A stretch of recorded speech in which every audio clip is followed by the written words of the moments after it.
All right. Let me pull up my channel chat.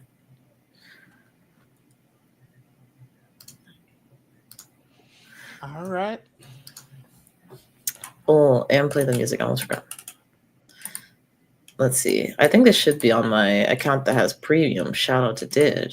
So, actually, can you hear it? No. Uh, You would have to be sharing it.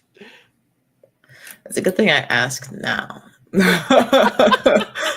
Kind of like, yeah, this is such good background music. I love it. And like, nobody can hear it but me. I'm just gonna share the whole thing. We're doing it live. We're doing it live. Hello everybody out there on the interwebs. Let's see, share that, and then I'll do this, and then do that, and do this. Don't mind the behind the scenes. Can you hear it? No. Okay, hold on. hold on. Oh my goodness. Once you guys can hear this, it's all good vibes. To share audio, share a tab or screen is good lord. Okay, you know what? We're just gonna share this one. We're gonna share this one. You can hear it now, right? So if you click on one of the other ones, yeah, we can still hear it. Okay. So we'll have to, I don't know. I'm gonna figure it out. I'll do this on StreamYard, which is not my typical platform. So if things are kind of wild, that's it. That's the reason why. But I'm here with Dig. What's going on, Dig? It's going good. Chilling.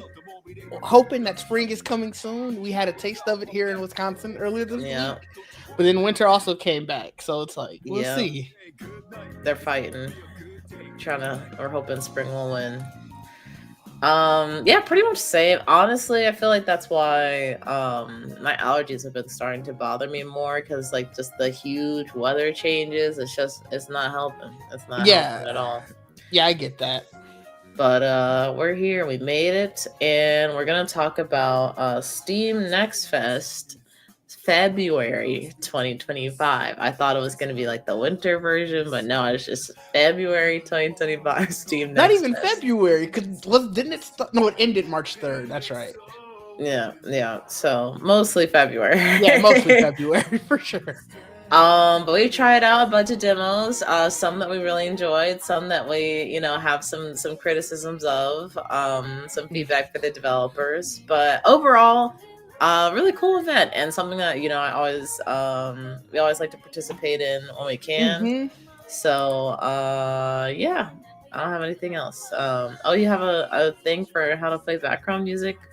Yeah, I was gonna. I just sent it to you off air. I didn't know you were gonna bring it up now. Well, I mean, it happened while we were. Hold on. While I'm reading this, we could get into. It's gonna be impossible to read this at the same time. For next time. That's why I sent it for next time. Yeah, you were right. With that, we're gonna start with Dig, because Dig has said some interesting things off air. I kind of want to get into it. So the first one on your list, we'll do Rise of Rebellion. Okay. And I'm gonna put it here. Gonna pause the music, and I think I'm just gonna switch tabs back and forth, which is so like, is there a way to easily do that? It seems like no. I'm not 100% sure either, so. Well, we're doing it live. We are doing it live. Here we go. Sharing the tab here. So Dig just played this game, Rise of Rebellion. So talk us through your experience, Dig. Rise of Rebellion was such an interesting game. Also, Dig told me off air that this game was very quiet, so we'll mute this. So it's accurate to your experience. Yeah, we can get full experience. it was almost like this. Like you would hear the swords clash. Like you would hear like there are obviously enemies who had like shields. You would hear that. I didn't run into anybody who was kicking up rocks and stuff like that guy just did in that trailer. But it was kind of weird. Like it was so much of a, you could tell it's an action RPG. Like it definitely has like those Souls-like elements. Yeah. Where like, you know, you go heal up, you'll get your health items. Actually, no, all your health items didn't come back, by the way. So that was something that also sucked. But all the enemies were respawn. This is the boss of the demo, actually. He didn't do anything crazy like that, but really, no, nothing crazy like that. Like he had a power up move where, like, you know, once you got his health down enough, it would then, like, you know, basically like the second, I guess, however you want to call it, like second level of it.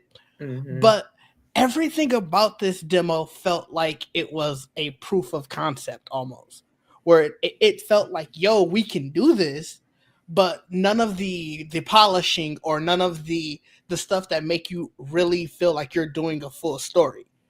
So like the planned release date for this game is just 2025 in general. I still don't know if that's true. Like, that's how unfinished it felt. You know, so what interested me was at the end of this trailer they have here, it says it's I believe published by Kodansha. Yeah. And they do a lot of different like anime stuff. And I could kind of see like with some of the characters and like some of the moves how that would be like maybe anime inspired. But I also am like, at least to the top of my head, I can't think of any published Kodansha game. So like maybe that's part of the unfinishedness of it, / maybe needs more time to cook, because like, you know, they're at least as far as I'm aware, not super experienced with publishing, and it seems like they just dipped right into AAA or, well, you know, indie, but like very big scope game. Yeah, and that's the thing. Like, there was stuff obviously to enjoy with this game. Like I did think some of the fighting was fun, like the gameplay loop of that. But even in that aspect, there were parts of it where you're just like, I blocked at one point, and it was a regular enemy. So like he blocked me off the map. Oh, and I was just like, what? And it wasn't like it was like a powerful block or anything. Like, I had blocked some of those moves before. It just felt like this was a bug that happened. And the downside with this demo was I felt like I had one too many of those, and it being relatively silent for most of the game, other than hearing like footsteps, hearing like I said, when swords clash, where you hear where somebody goes against a shield, it was kind of eerie. And then what made it really funny was the only time you had background music was when you got to the boss at the end. So again, it almost didn't feel like the demo was ready for full time, but they wanted to get it in because they have this 2025 date, and you get in early enough, try to start building that hype. So interesting. Do they have like early access or anything, or some kind of like paid feature? I didn't see anything. Like, even on their actual Steam page, it just add to your wish list. You know, obviously download the demo. So I think it's something worth keeping up with, like just like obviously learning more about. But it for sure wouldn't be a day one buy. And there are so many different Souls-like games. There are so many games just in general that are coming out this year. That it was already facing an uphill battle, and this unfortunately didn't help it like jump higher on my list. Which is a shame, because it looks really great. Like, yeah, I'm kind of surprised to hear that like in some of your fights, like some of the enemies that you see here like didn't do the same moves, or at least like, you know, a smaller set of these same moves that we're watching on screen. Yeah, and that's the thing. Like, none of the major, like, we didn't run into this boss. We only ran into one big boss, and like we ran into a couple trolls.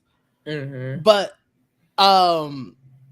nothing that really did what they're doing here. And so like, I wonder if you face that boss again.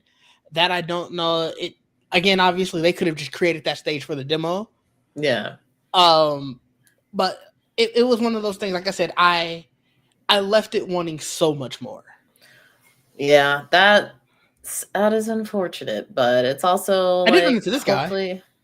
He didn't do that move. He didn't do that move. So that's the other thing, though. I guess maybe I don't know. Like, yeah, maybe they get stronger because some of the moves, like that Big Knight, he was definitely doing. Because they called them like punishing attacks, and so maybe he didn't get a chance to go full out with it. I don't know. Oh, interesting.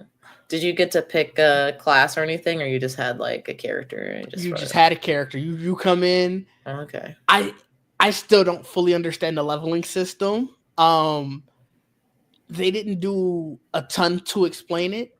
I also wasn't doing a ton to research it, so I'm not going to put the blame on them. I probably could have learned more if I put a little bit more effort into that part of it.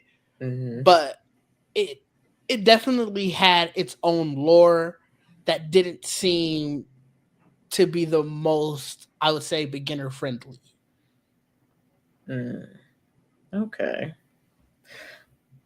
Interesting. I mean, in that respect, it is very similar to Souls-like. Yeah, I mean, to be honest, I was gonna say I finished Elden Ring, and the lore there still gets me. Like, I'm still a little confused at it. So that's fair. Well, we will keep an eye out for this. Maybe there will be some kind of update towards the middle of the year or something. If they're still aiming to release this in 2025, I kind of doubt it.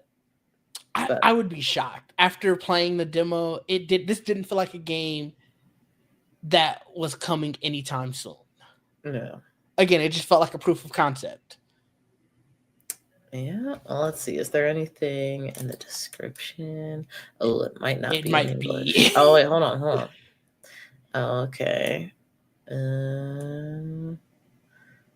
Oh, they got something on the story too. Maybe this will help people. But yeah, it says spring 2025. Okay. Spring 2020? There's no way. I mean, that was the plan. It does say planned. I'm like, I don't know. But this video is from February 18th of this year. So that means they were planning this as of 3 weeks ago. It's like 30 versions behind it. You never know. You never know, I suppose. Spring is crazy. That is highly ambitious. Well, we'll see what happens with that. Let me pull up the next one. I'll pull up one of the demos that we both have played. Copy the address, put it in there. Bada bing, bada bim. This is an ad. I'm not on the right channel. Hold on. Let me switch my channel. I don't even know how that happened because I'm on the right one in a different tab. Strange. Okay. Here we go. We're back. Audio's back too, baby. This was a fun one. Now this is a game. Wants it all. Money, power, respect. Oh, your mic kind of. Oh, what's going on? Oh, did you say it was pretty good before? Because your mic kind of like it went the way of the dodo for a second. The dodo. I don't know. I was saying it was pretty good. I don't. It could have been something weird. Who knows? Well, hopefully no more dodo. But yeah, so what's funny is I saw this the Steam page for this game for Next Fest, and I was like, I don't know, like I feel like this would probably be better to play with somebody else, and I'm like, I don't know who's gonna want to play it, so I might just skip. And then Didge actually asked, he's like, hey, like, you want to play this game? And I was like, oh, okay, yeah, let's do it. And I'm glad that we did, because this is like, I haven't played a lot of, I guess, like top down. I want to say strategy, but at the same time, I feel like you can kind of run and gun this game. Kind of games like this, and I really enjoyed it. I feel like you were definitely supposed to have a strategy. You were, yes. But strategy, you know. I was gonna say strategy definitely went to the wayside when you. I know she was the brute. I forgot her name. But I was talking about this on Geek Set the other day. I was like, yeah, once I became her, I was just in there just punching. Like it didn't matter. Yeah. I was running, he was punching. But no, this game was so much fun. And the soundtrack was a banger. Oh my gosh, it was so good. I was kind of sad that they didn't have any of it in the trailer. Yeah, I mean, well, there's some like VO and stuff, so it's like you can't, you don't want to happen at the same time. But yeah, the freaking soundtrack for this game is really, really good. So if anything, I will be investing some time in listening to that soundtrack. For sure. But okay. I was just gonna I was trying to see which character. I feel like we didn't play with all of the characters. Yeah, no one played with Cicero. We did, right? No. I didn't. I played as the lady with her dog, who was Jobby. I don't remember. I don't think we had Jobby. Yeah, you played with the socialite. Cosmo. Is her name? What was the dog's name? I can't remember. I feel like Cosmo was the dog's name, but I guess that's her name. But yeah, I played as Cosmo and what was the other lady? Cicero. She'll probably come up at some point. I don't remember playing as Cicero, so I don't think either. Yeah, I don't think we played as Cicero. I didn't play as Jobby. I don't think Jobby was available. I don't think so Jobby either. Can teleport? That's great. Yeah, Jobby would have been. That's probably why they didn't make Jobby available. Yep. Una, yeah. I was out there punching out people. Yep. Getting into trouble. Oh, I was for sure in trouble. I didn't even try to go stealthy. I would just go punch people. And see, that's the thing. It's like, sometimes like the plan is just to, run in there and smash things up. Okay, they interestingly don't name the other characters, but at the same time, I guess this isn't like a character trailer. That's also true, but yeah, they named like 3 of the characters. 2 of them 3 or 4, yeah. Do they have something on just the characters? It looks like maybe not. That's fine. Let me see if I can find it. Monaco 2 characters. Because I can remember.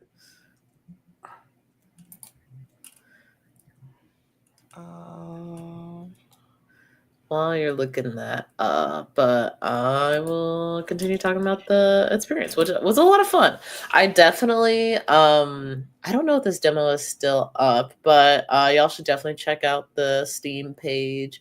I would highly encourage wishlisting it. I know it's on mine after the experience I've had.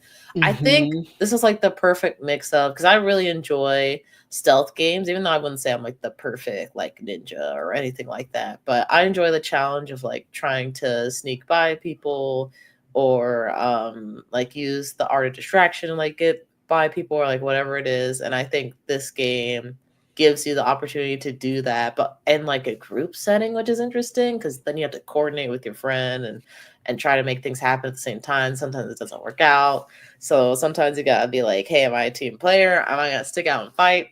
Or am I just going to go hide in the corner for a little bit while Ditch gets beat up? I don't know.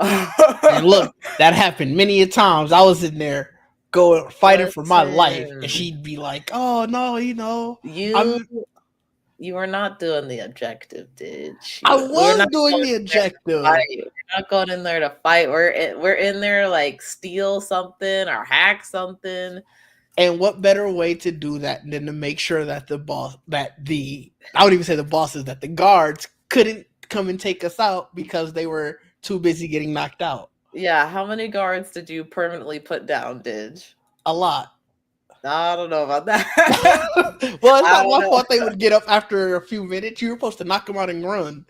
Mm-hmm. See, the only time it was appropriate was when you played Una. That's the only time I started knocking other people out. I was getting I forgot what the bartender guy name is. I couldn't find it.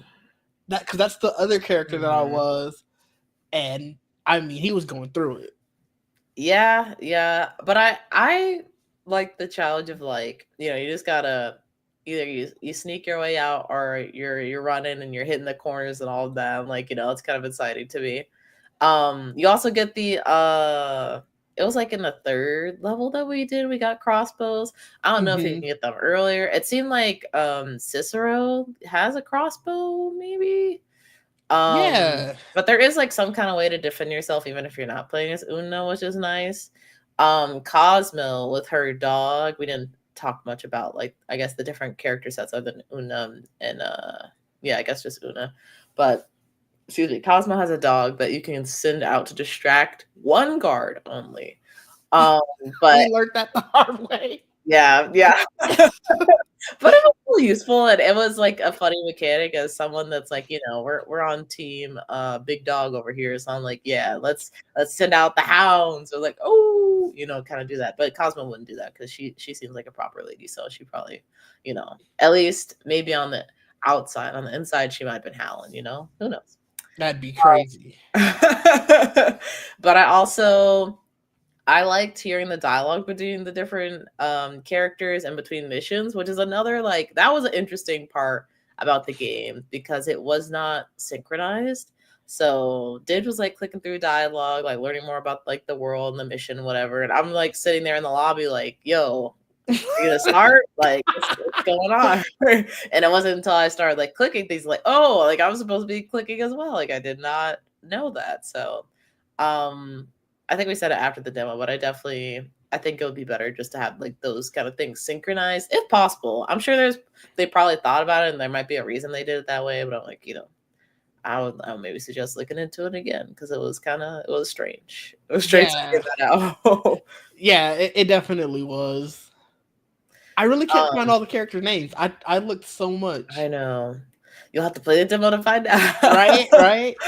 And then the other lady that I played, her name, I think it was Sake. It was, yes, I do remember that. Yeah. Sake was cool. Her ability was like, I think she could do like a dodge roll, which I'm not gonna lie, and like I kind of wanted more from that. Like I thought it was gonna be something. You didn't like being, I guess not necessarily stealthy, but you were quick. You weren't a fan of that. I mean, in the mission that I played, Sake, I felt like it went pretty smoothly. So I only dodge rolled a couple times just to see what it did. But even when I was let me see. Let me go back a couple seconds. No, a few more seconds. Right here. So if I was like trying to get from, can y'all see my mouse? Yeah. Yes. If I was trying to get from like this pillar to like over here near this coin, I'm not sure I think she could roll all the way over there, but that might be like as far as you could roll, So it's not going too far. And I don't think she could roll over something. Like if she tried to go over this banister, like, I don't think you could do that. So I would have liked to see more from that ability, and maybe it will get built out more as the game gets closer to release. But outside of that, I think just the general gameplay was like strong enough for me to like not be too worried about people's special skills. But I also didn't play a character like Una, where it's like she had this, I would say, game altering, or at least like I guess the way you approach the game, altering your perspective on like what you wanted to do. Yeah, and I did finally find all of the names. So Gibson, the engineer, that's the one that was the one that they actually, I don't know if they showed them in here, but that was the guy who was at the computer essentially in that last screenshot. Cosmo and Gimlet, yeah. Obviously we see them both on screen right now. Mm-hmm. Cicero did not show up on this. So I wonder if this is a character added after this one that I named that I found. Obviously, we know Una the Brute, Sake the Prowler, who's like you said, she's fast and can roll around. And Pockets, that's the other guy that I played as. He was supposed to be the healer. Oh yeah, I played as Pockets a little bit. I liked Pockets actually. Yeah, Pockets was fun. I spent more time healing myself than anybody. I healed you a couple times, but I honestly forgot I had the ability a lot of the time. Trust me, I did too until I was trying to pick up like they had the health packets around there. I was Mm-hmm. trying to pick them up, and you obviously because mine were full because I never was healing anyone. I was like, oh well, let me start healing myself. Yeah, I mean, this was really fun, and I'm Does it have a definitely. date? That is a good question. Let's see. They Still have 2025. Okay, 2025. So Fingers crossed on this one. I would personally say is in a pretty good state. Like I could see this coming out this year. Mm-hmm. It's apparently going to be PC only. Oh, okay.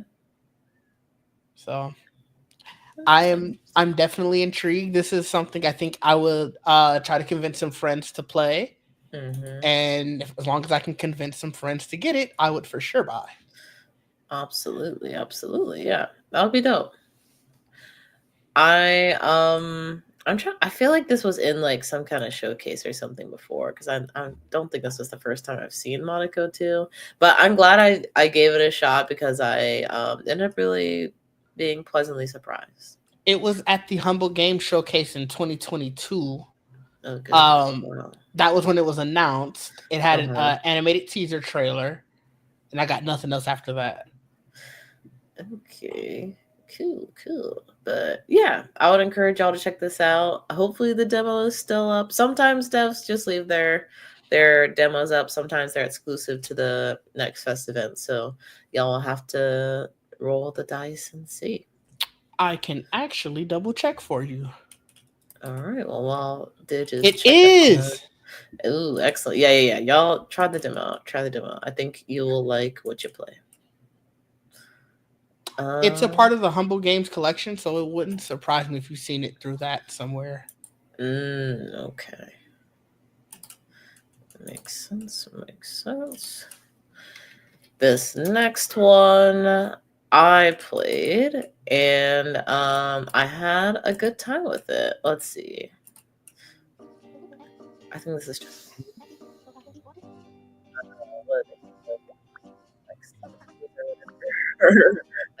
like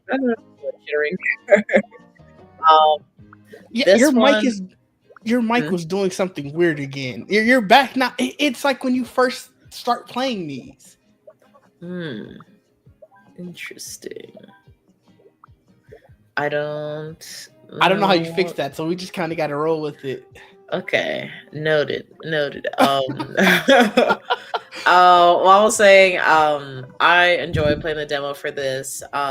This is pretty much like a little puzzle game where you are trying to figure out who should sit by who, or is that who? I don't know. I've never known the differences between those, but yeah, it's a very like I would say a cozy, chill, pretty low stakes puzzle game, and it's actually pretty funny. So let me see if I pause on this right here. Oh, so as God, you can see, get him out of there. Sergey hasn't showered. So there are these different people, like there's adults and kids that I've encountered so far, and they have different preferences.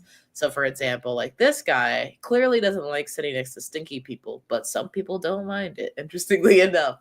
There are people that will want to play loud music or want to sit by themselves, and then there'll be people that want to sit with someone else to have a conversation, or people that don't like loud music, or people that want to sit up in the front or want to sit by the window seat. So I have found it really fun to be able to like try and find the perfect positions for everybody to get all the different stars, because it's almost like it's not like Uber at all, but I guess in terms of like getting the score, like the more you can like match people's preferences, like the higher score you get, and like you get the best ranking. And I'll actually have you guys know, not only did I perfect the demo, I unlocked a bonus stage and I perfected that one too. So I have to say I am an S tier seating chart maker. But yeah, this one was a lot of fun. I quite enjoyed it. It also kind of reminded me, art direction wise, of Snipper Clips. I forget what the name of that game is. I don't know if you're familiar with that one, Dig, but it was like I'm not. It was a Nintendo Switch game. Let me see. I'll actually pull it up. Also a puzzle game, actually.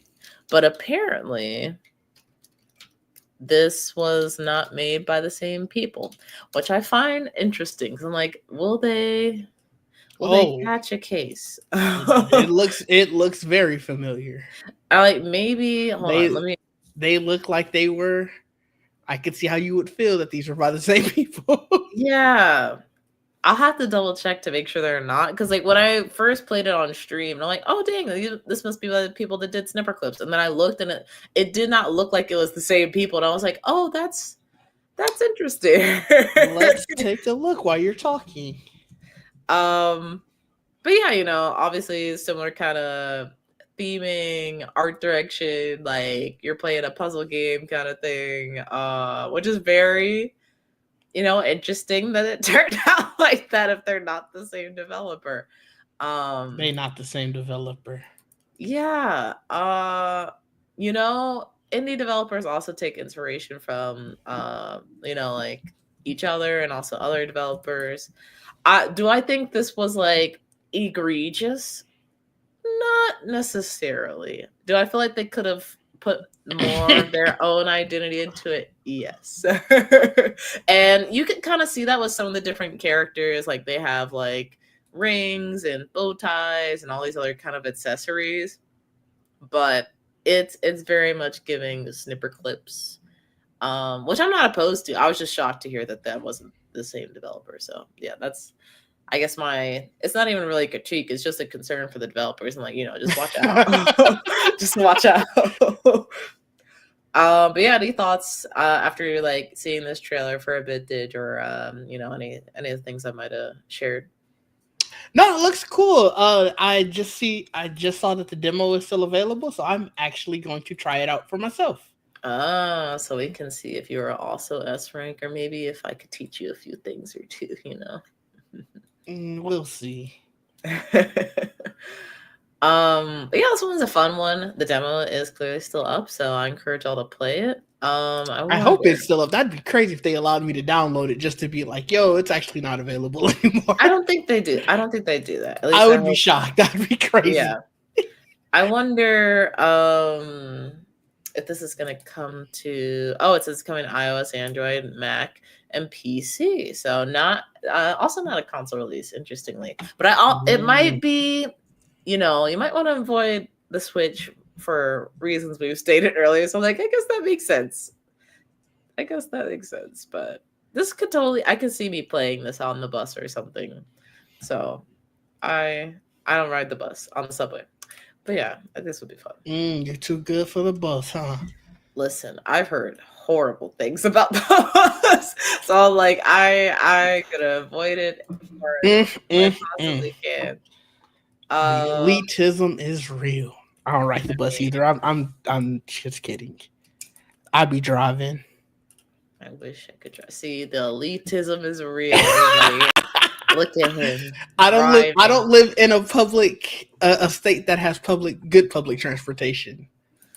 Neither do I in some cases. Oh, you live in the ultimate public transportation area. Listen, dude, most trains are delayed or like just disgusting, or it's a whole. Our trains are non-existent.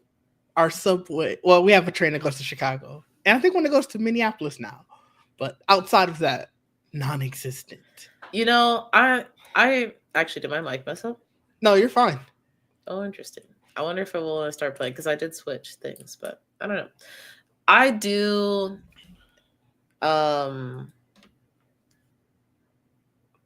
think it's good to have public transportation, and it's definitely been like I've had good experiences, but number of like gross or uncomfortable experiences I've had are like it's like 50-50, you know. No, that's fair. I've I only think about you have the demo gameplay up. Okay. Yeah, I was like, I don't know. Sometimes I have more extended things. Sometimes it's just the trailer. So you know. No, that's fair. You mix things up. But yes, this is one that Ditch played. He had some thoughts. It's Legend of the Perry King. Yeah, so Legend of Perry King. Great soundtrack again. It's definitely obviously, Japanese, the old style Japanese. But I'm gonna tell you, this is the entire game. This is it. And that was my biggest issue with everything else outside of that. You're going to see as we're talking that it's going to get very old very quickly because there's no other attack. You can jump, you can duck, you can parry. That's it. So if you're looking for something that is very casual, I'm just going to pick this up, play for, 30, 45 minutes or so, this is your game, because I don't think the story matters. Like, it matters in the case if you want to learn more about the game, but in the case of, like, do I need to know this story or do I need to remember these combos or anything of the sort? No. Because, again, there are 3... Oh, yeah, I forgot you can heal. That's the other thing. Yes. So there are 4 buttons you really need to learn. Parry, duck, jump, which duck and jump are just up and down. And then can you, heal?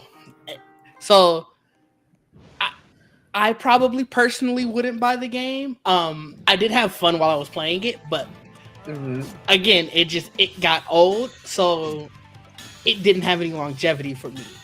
And in any game that I want to play, I'm going to need it to have longevity. Like, this is the boss fight. This is the first boss fight. And as you can see, this is it. So I have a couple questions for you, Didge. The first one being, well, since it's all about parrying, how did you feel about the parry mechanic? Do you feel like it felt good, or did you not like it? The parry mechanic was interesting. And I hate that it sounds like I'm just like coming at this game, but this one is what I had probably the most critiques about. Even for everything that I talked about with Rise of Rebellion, I still had a great time playing it. Yeah. Whereas with this one, the parry mechanic, it felt like it was a little behind. So like you would hit the button and it wouldn't parry right at the time you had to hit, but you had to relearn your timing, things like that. Souls, parries, and dodges. But I think that would have been forgiving. Like I said, it was the repetitive nature of this. Like, this would have been a perfect mini game. Like, what sold me into like trying to try it out. You saw the trailer, and I was like, oh, I wonder, is this going to give me like Trek to Yomi vibes? It did not. Yeah. It did not. So the other thing I have to ask you, Dish, is like, it does say Legend of the Perry King. So I feel like, it kind of delivered on what title was. I'll give you that for sure. I guess I knew there was, obviously, when you have a name like Legend of Perry King, parrying is heavily involved. Yes. I didn't think it was going to be only that is fair. Like, I think at one point we might have talked through it and just not paid attention to the words pop up. It specifically tells you this blade doesn't cut. Yeah. And that was when I first knew. I was like, oh, well, this might not last long. That is fair. It's so interesting to me that see, look, this person, whoever it is, they got playing, they messing up that parry. Look at how that health is going. I'm like, I don't know. I feel like this is one where like I would maybe want to talk to the developer and kind of, I guess, get to know the reasons as to like, I guess, what this game kind of means to them, and if they like playing different games or whatever, like they're more into like the pairing than they are into the attacking, or maybe if there's some kind of greater message about like, you shouldn't attack people. You should just like, redirect their energy back towards them, kind of thing. I don't know. I have no, and if they did, I got nothing with that, because like I said, it was one of those things where I was like, there's no way that this is only parrying, right? Like, I got halfway through the tutorial, like, surely they're going to show me some type of attack. Yeah. And we pull up to this guy, and I'm like, oh no, we're really just parrying. So, all right, sure, whatever. We're here now. Mm-hmm. But to speak on the positives of it, the art was great. Like, obviously, Yeah. we're looking at it right now. I love the way it looks. They have some really interesting character designs. Like, I don't know how far this person gets. They're clearly struggling against this Let's head see. butcher. We'll go past the. Oh, there's like a little story thing. Yeah, so there is a story to it. Oh, there's objectives as well. Okay. Yeah, he didn't do so hot. So yeah, so these are the levels that you get. But so obviously, like I said, there's kind of a story. We're going to show you what I mean when I say it's literally just parrying, because this is the stage truly where I was like, oh, there's nothing else. There is nothing else. Because, all right, beginning of the stage. Let's just hopefully he walks in. You're at the boss fight of the stage. Oh wow! Okay. And you're ready to Wow, that's crazy. So this is like a boss rush kind of. Oh well, he left. Is he coming back? He'll be back. Oh, that's crazy. They wanted. Oh you my to get gosh! to Yeah, there's little the story gate. Yeah. Wow, so you got that's to the thing, so that way you know where you're, and then boom. So obviously you're fighting a different person, but it's they wanted to show you that person, and now you're at the boss. The mechanic, yeah. But to my point, what I was saying, like, this is another really good design. Obviously, we saw the big boss at the beginning, another cool design. So like, their art is really good. I think this just isn't the game for me, because I'm not trying to sit here and parry all day. Yeah. I wonder, could this game be used to help someone learn to parry for like other games? So like a training tool? Yeah, maybe. That's an interesting one.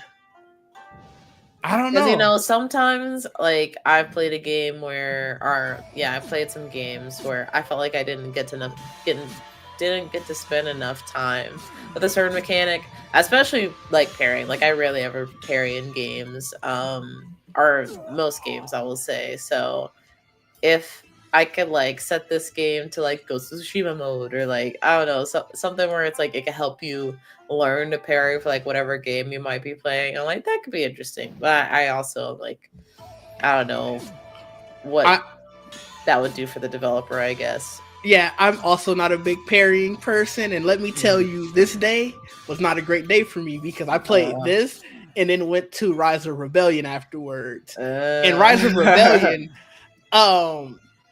when you get to the boss of the demo for Rise of Rebellion, and I didn't bring it up then, because it just reminded me now, that boss was very much parry. You have to parry. You will lose if you do not parry. Like I didn't get a chance to put out the video of my gameplay yet. I'll have that up going next week, and you will see the amount of frustration I had. At one point, I was like, I don't even need to beat the boss for the demo. You seen how I play? Because I was so frustrated. Mm-hmm. But then I finally ended up I got it with like this much health left. Like, wow. But that's because, again, it was nothing but parrying, and I think I was just so. I'm already not great at parrying, but I was also so over parrying after playing this that it was just it was a rough day. You were tilted. I get it. Yeah, like, that's happened to me too. Yeah. Yeah. I'm interested to see like how other people will respond to this, and maybe let's see. There's probably some comments down in here. Ooh. There's no comments in. Wait, skip ahead a little bit so you could see the. I wonder if I'm sure he went. Well, maybe they like they were struggling with Wandering Ronin. I was going to say hopefully they went to some of the other bosses. This one. No. Oh, did they not? So there was there's a lady too that you fight. It didn't look like see it. It looked like they might have just skipped. She was giving me the business. Oh, it was rough. That's a great like shape language of the animations is very cool. Yeah, like I said, art specifically, it's great. Yeah. It was just the gameplay factor. Yep, that is. I kind of want to see. I'm like, somebody must have had some kind of comment on this. Legend of Perry King. It was funny. I was also talking about this on Geek Set, and somebody was, I think it was McCarty. He was like, "So is his name Perry?" Because obviously, I just keep saying Legend of Perry King. If you don't see it, you just think I'm saying like Perry King, like a person's name. I'm like, no, it's all about parrying. Like, yeah. I mean, wait, does he actually have a name? if you do, I do not remember it. Hey, Dang, I was hoping someone would show. I was hoping someone would show the other boss, because I think she's the princess of whatever. I forgot what they name her. It's that one, the Princess of Winter and the Eternal Flame. I wish somebody would have showed her. She was the most frustrating, but she probably had at least the best design. Interesting. Okay. Well, it looks like Dig will be one of the first to cover this game. Get the developers some feedback. One of the few. But I like that they went out on a limb and just like, it seems like they really made this game for themselves. Like, this is a project that they take a lot of enjoyment out of. So I got to give them kudos for that. Yeah, for sure. Obviously, making a game is very difficult. Yes. And look, if somebody loves parrying, they are in. Oh yeah. I feel like a lot of like, what the heck? Oh, it's a fake Fantastic Four there. I feel like a lot of Dark Souls people, like I don't know if they'll beat the game, but I feel like they could be into this for a little while. It depends on how hard it gets. Like, I feel like if it gets really challenging, like they might just feel committed just to try and prove it to themselves that they can do it. Like the masochist that they be. Dang, not too much on them. Yeah, that's the truth, Ditch. It's the truth. Okay, so this one that is a demo that Dig and I played together is Dark Water. This was an interesting one.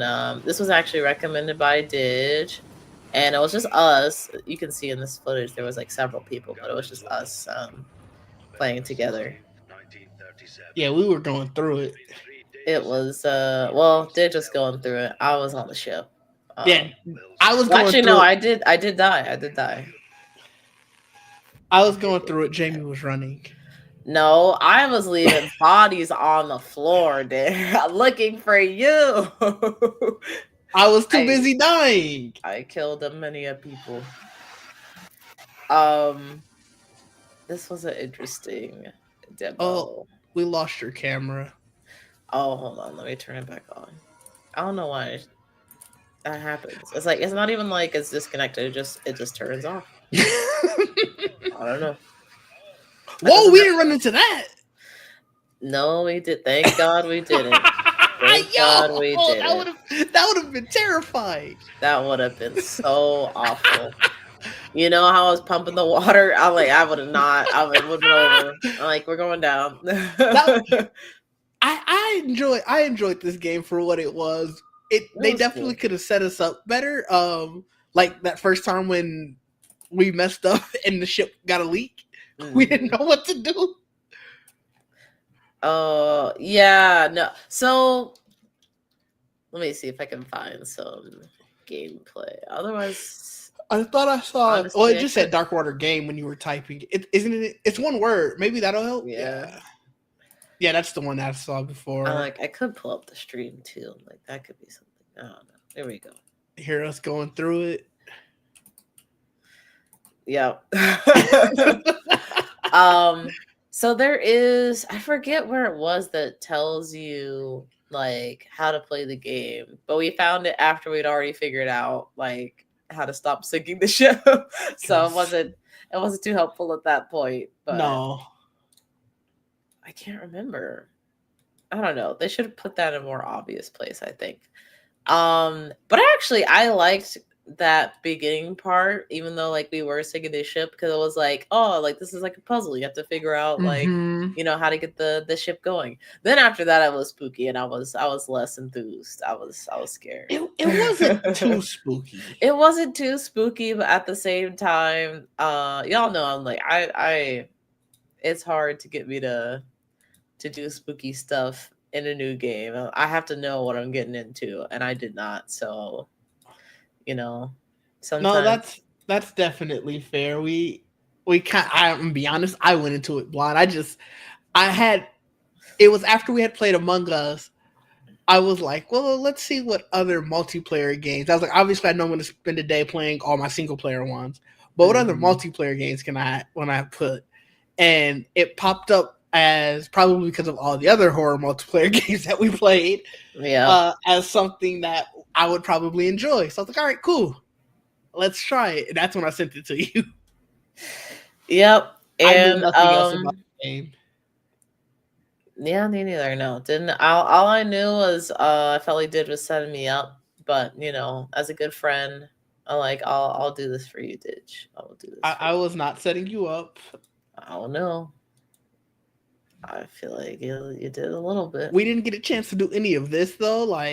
No, yeah, which was that. I guess that's a plus and minus. I feel like for a demo, it would have been nice to have like a little bit more of a guided experience. But I think for the full game, that's probably how you want to do it, because then it's kind of like you make your own playthrough, and it's not just the same thing every time.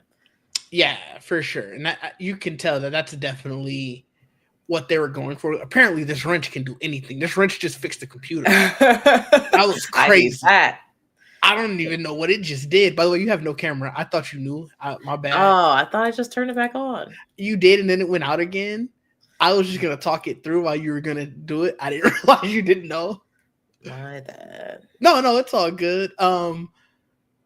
Yeah, I mean, there's not much to say about this game, because we also, after getting into the ship and we took out a couple people, we didn't really see much else. It was very much a search at that point, and we kind of got lost. Yep. Yeah. So we started the game over a few different times, but on the most successful runs, there is 2 of them. So the first one, we docked on a ship and we got attacked. Didge got like freaking kidnapped. I don't even know what happened with that. So it was rough. I thought that they were gonna come up into the ship, and maybe they do at some point. So I closed the ship door, and I was just like kind of waiting to see like what is Didge gonna respawn, or I don't know. He did not. No, so I was watching you from a CCTV, just walking around. It was terrible. I have no idea. I had no idea where I was. There was nothing I could do except crawl from like a little crawl space left and right, and then look at this little, like I said, it looked like a CCTV. Oh, maybe you were dead then. Maybe, I don't know. Huh. It sounds like you were kind of in the spawn room, or the room that we start in before like you get into the game. Mm-hmm. No, it was much smaller than that. And I also was on the ground because I was crawling everywhere. Yeah, I wish there would have been like some kind of guidance on like, if somebody goes down, like this is what you need to do. Or if it was on Didge, like let Didge know what he needs to do to like come back into the game. Because I looked for Didge, like I didn't get any. I need to look, y'all. Oh my gosh. I looked for Didge. I didn't get any kind of like ping. It was one of those like, no, I don't see you. Like 3 people did for you. I died on like I think the 4th fight or whatever. Because I was like I couldn't see. I couldn't freaking I don't know. There was just so many things happening. But yeah, if there was some kind of way I could have known like to bring Didge back, or if it's just like a permadeath thing, like say that so I knew like okay, let's start over. Because I think that was probably our biggest hurdle with the demo, because I think we played for like an hour or so. Yeah, give or take. Yeah, I feel like we like just looking at what's on the screen now, like I don't feel like we got to experience as much as we could have. We did. Yeah. Well, you got to do, I didn't get to like buy things for some reason. I was not allowed to buy things. So you had to buy things for me.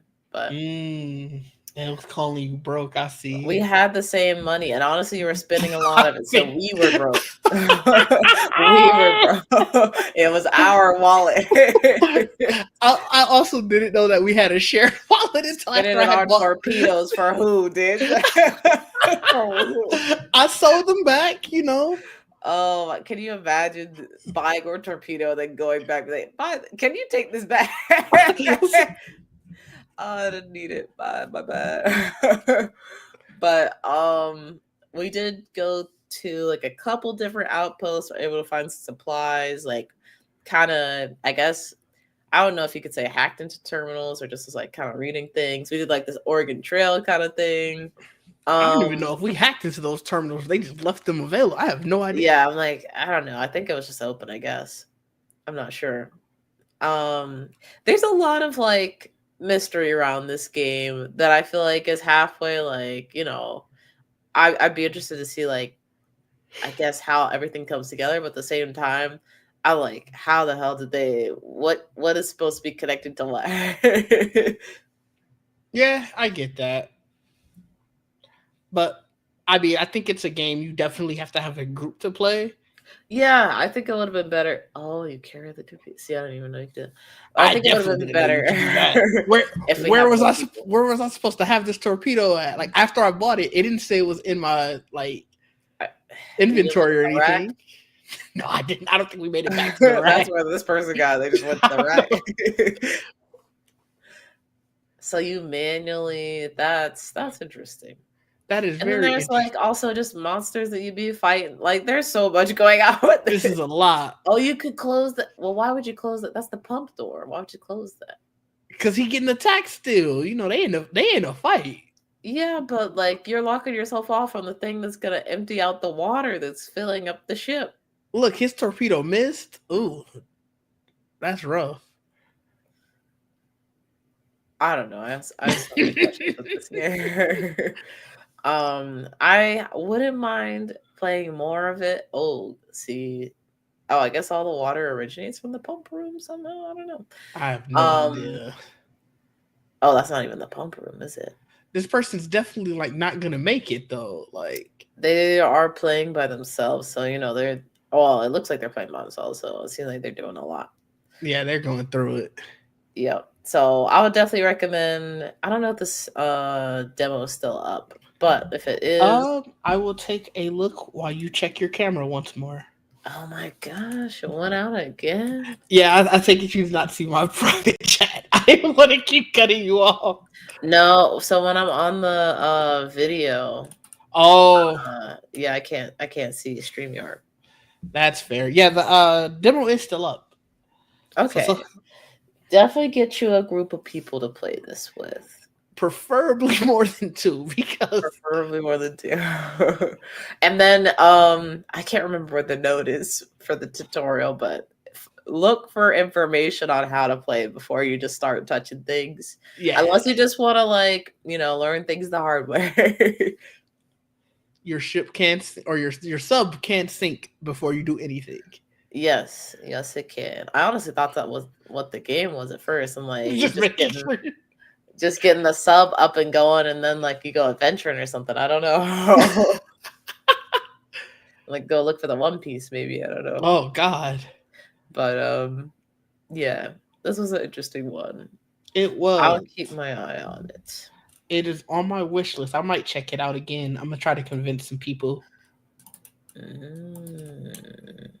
Let's see. Where shall we go next? I guess my game. What is this sample text thing? Was that the end of the demo video? I don't know. I see that on the screen now. It's no longer here on the. Oh yeah, it was. It was the end of the video. That was like, yo, interesting.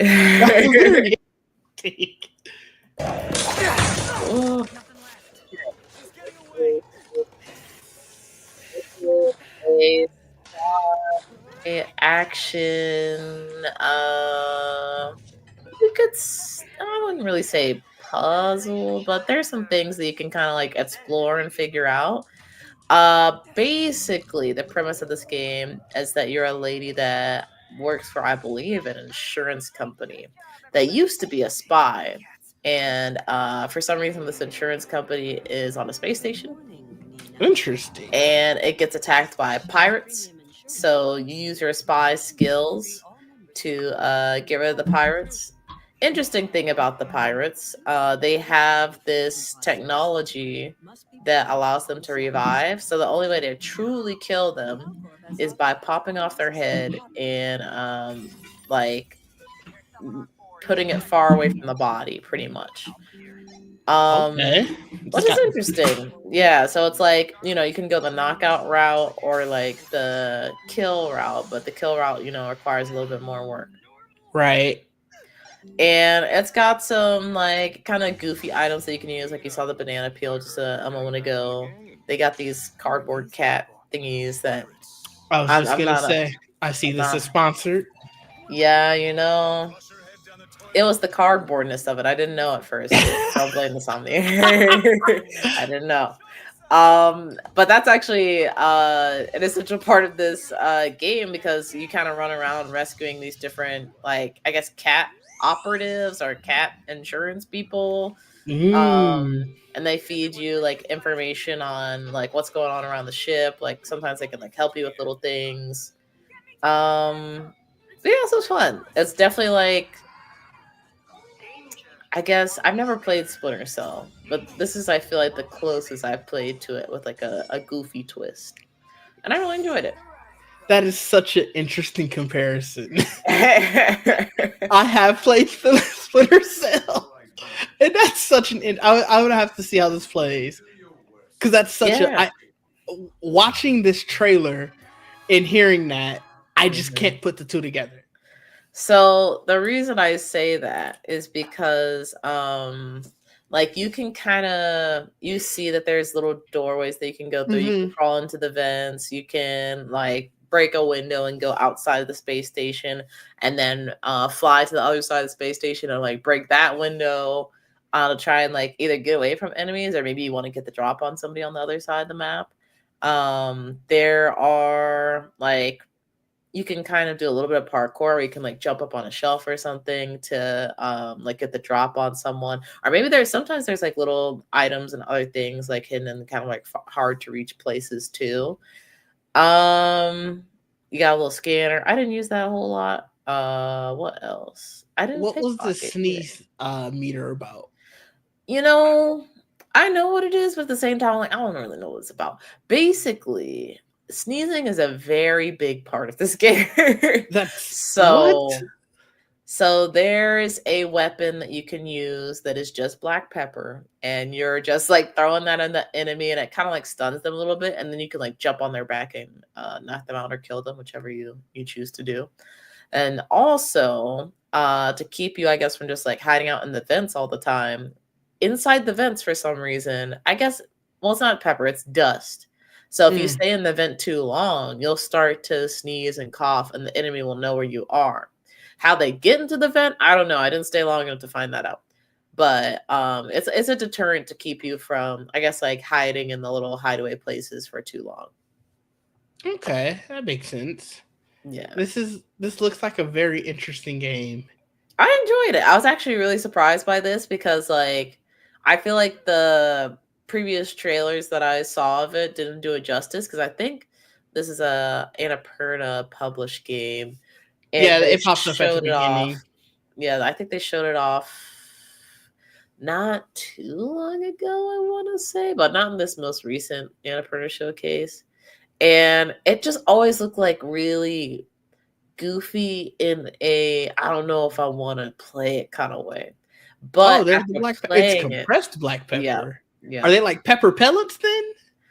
Oh, you just threw the entire box. Never mind. Yeah, you just threw the box. But after playing it, I'm like, oh no, like this is goofy. I feel like in all the best kind of ways. Okay. So I really enjoyed playing it. I didn't get to pick up like a rifle or anything like that. I mostly stuck with I had pepper. I think I had a wrench or something at some point. When you break the glass for the windows, like you can actually pick up that glass. You also another mechanic to the game. You can actually see it right here. I'll like rewind. So for some reason, your character does not wear shoes. So if you walk over some glass, it's gonna get in your foot. You're gonna start bleeding out. So you have to pull out the glass as soon as possible. Which I didn't know at first. So I was Can like, you like pick up shoes? I didn't see any shoes. That's crazy. I don't know if you what a wild build. What kind of assassin are you? That's like, yeah, just no shoes. Well, see, she's not an assassin. Well, she's a retired assassin. She's working in insurance now, and I guess she was sitting in her office with no shoes on when all this started going down. So she just had to get to work. Couldn't pick up the shoes. Yeah, I guess that's fair. But yeah, that's another really cool thing about this game is that the environment is very interactive. Like I was saying, break a window, you can pick up the glass shards to. Are you in space right here? Yeah. She works in a space station. Yeah, I didn't know you can go outside of the ship though. Yeah, so you can fly. You can break a window, fly outside the ship, go to the other end of the ship, break that window. And now you have two things of glass in your foot. Well, you don't always. It depends. You don't always. Okay, I was gonna say she when she went in on this one, she had glass. So I just it doesn't happen all the time, thankfully. Okay. Otherwise, I would be hesitant to break the window. Okay. But yeah, that's one of the cool parts about the game. That very interactive. You can pick up the glass. You could accidentally step on the glass. There are, I don't know if it's shown in this trailer or not, but when you break a window to the space station, you can actually, there's like a little handle that you can pull to shut the window. So that way, the suction stops. But if you don't stop the suction, that area actually becomes like a low gravity area. So maybe if there's something that's hard to reach, you break the window and then you fly up to what you need to get and then you close the shutter.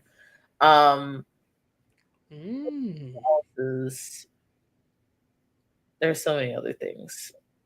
I don't know. That's just one example, though. So I really, really dug this game, and I would recommend for anybody that's like me, that's maybe that's oh, this feels really goofy for a spy kind of thing. Give it a try. Give it a try, especially if you like goofy things, but maybe it's just the mixture just felt off. Just give it a shot. I think this was really fun. Nice. Yeah, this definitely seems goofy. I'll give you that. Yeah, but it seems like it would be a good time. Yeah, it definitely was goofy, but it was also a good time, and I feel like that's the best of both worlds right there. Let's see. This was. I'm trying to see if they had the developer on here. I think it was at the beginning. Maybe. Oh, no, they jumped right into the game. Maybe it's at the end.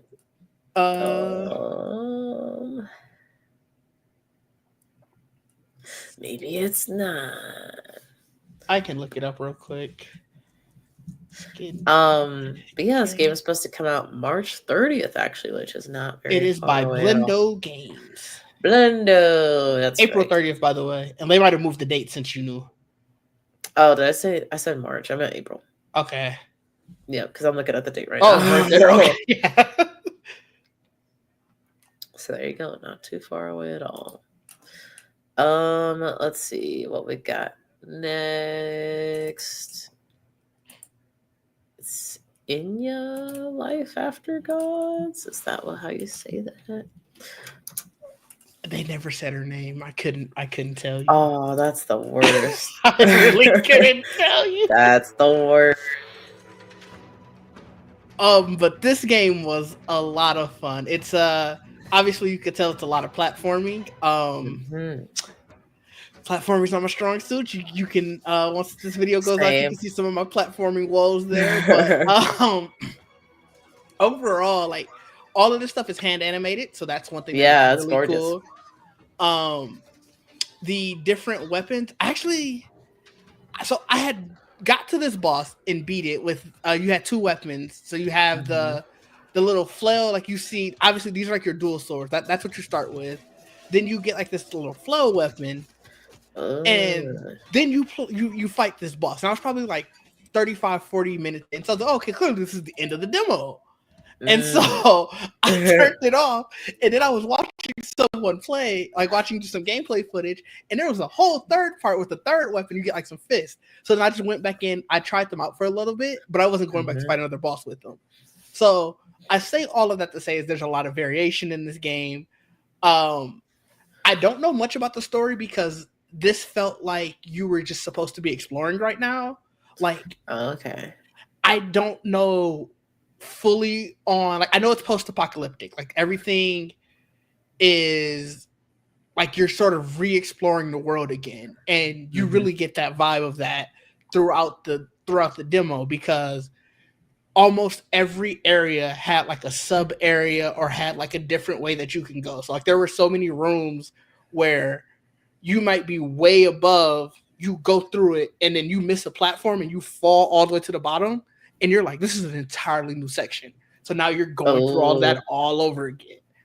And so it was something that you can easily put a lot of time in. You can definitely, it has replayability, I should say. Yeah. So I say all of that to say that this was so much fun. This is definitely one of the better demos that I played during this next fest. They were smart to start you off with the dual blades. The flail is cool. It's kind of slow. So not great for, like, you really have to time it in, like, they have like little dinosaur enemies, and you have to kind of time it before they get to you so that way it hits them. Otherwise they'll just dodge right through it. And now you're in a world of hurt because they're hitting you. The pistols are also a lot of fun. I didn't get a chance to try them out a lot because, like I said, you get it sort of really late into the demo. But I think this is something, I'm glad it's coming to console. If you like games like the Prince of Persia that came out, or Tales of Kinzera, like if you liked games like those, you will definitely like this. It's for sure worth playing. Yeah, something I'm noticing with the footage is it seems like you can use the weapon attacks for like movement as well, which is cool, and not something I feel like I've seen a lot. Yes, and with that, it's something that, again, how I was saying, like there are so many areas that have like sub areas or different areas within them. There are parts where, because you need to jump and use specifically the flail, that helps you, like, sort of, it's like almost like a grappling hook. You don't even, because you don't get that right away at the beginning, there are areas where you run through you can't get to, but then when you come back, you're like, oh, now I can get up there. And it's really cool that they didn't just save that for the full game. They left it into the demo so that way you get that sense of exploration immediately. And again, I just cannot say enough. I cannot say enough about how beautiful it looks. The hand animation is so good. Yeah, I like this a lot. So they said that you're kind of like re-exploring the world, I guess, after the apocalypse. So there's dinosaurs, and it seems like there's a lot of zombie things. There's a lot. Like the interesting part about it is one of the enemies you fought, you were clearly, very, very clearly fighting a dinosaur. And then afterwards I had like a little cutscene and she was like, it looks just like me. And I was like, so is this like a dinosaur in a suit? Because also they like when you're letting the cutscene, you do see like a person's body, but I'm like, that wasn't what I just fought. What are we talking about here? So this was another one where, like I said, the story, I don't fully understand it, and I don't think that was the point of the demo. I really think they wanted you to get the vibe of, look, you're going to be exploring this new world. Yeah. Explore. And so I did. Oh, that's cool. Yeah, I didn't see this one at all when I was like browsing through the Steam games. This is really cool. Yeah, it was fun. I have it obviously on my wish list. I implore anyone who loves games like this to put it on theirs, because it's for sure one that I'm going to be keeping track of. Yeah. Sick. I don't think it has a release date. As you saw earlier, it did say that it was hitting consoles as well. So if you are a console player, Rejoice. Oh, it is March 27th. That is very soon. That is very soon. I'm gonna have to put that. I might have to put that purchase in. There you go. Love to see it. Love to see it. Nice. Let's see. Oh, this one. This one was fun. Which one we talking now? Talking about Nubs. Nubs was fun. What is happening? Okay, there we go. I also talked about this on the podcast because I was talking about how the what was it, the survey, how it had the age ranges and called the ancients. Yeah, full screen this one for some reason. That's weird. Yeah, it is weird. Let me see. I'm gonna refresh. But go ahead, keep going. No, I was just like I said, we were talking about that. I was telling Bacardi about how they had how they were calling the over 40 crowd the ancients. We had a good laugh about that one. Yeah, that was really crazy to me. But this was really fun.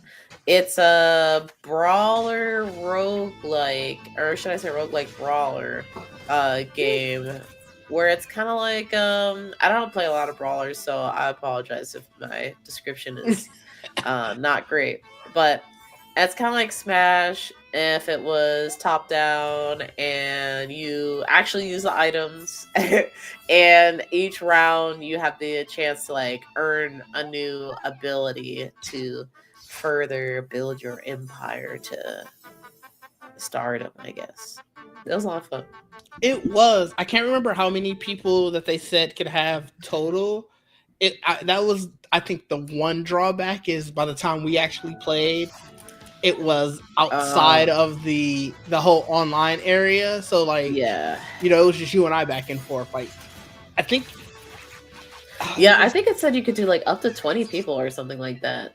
Yeah, which I bet that crazy number. I bet that has to be insane. Like, yeah.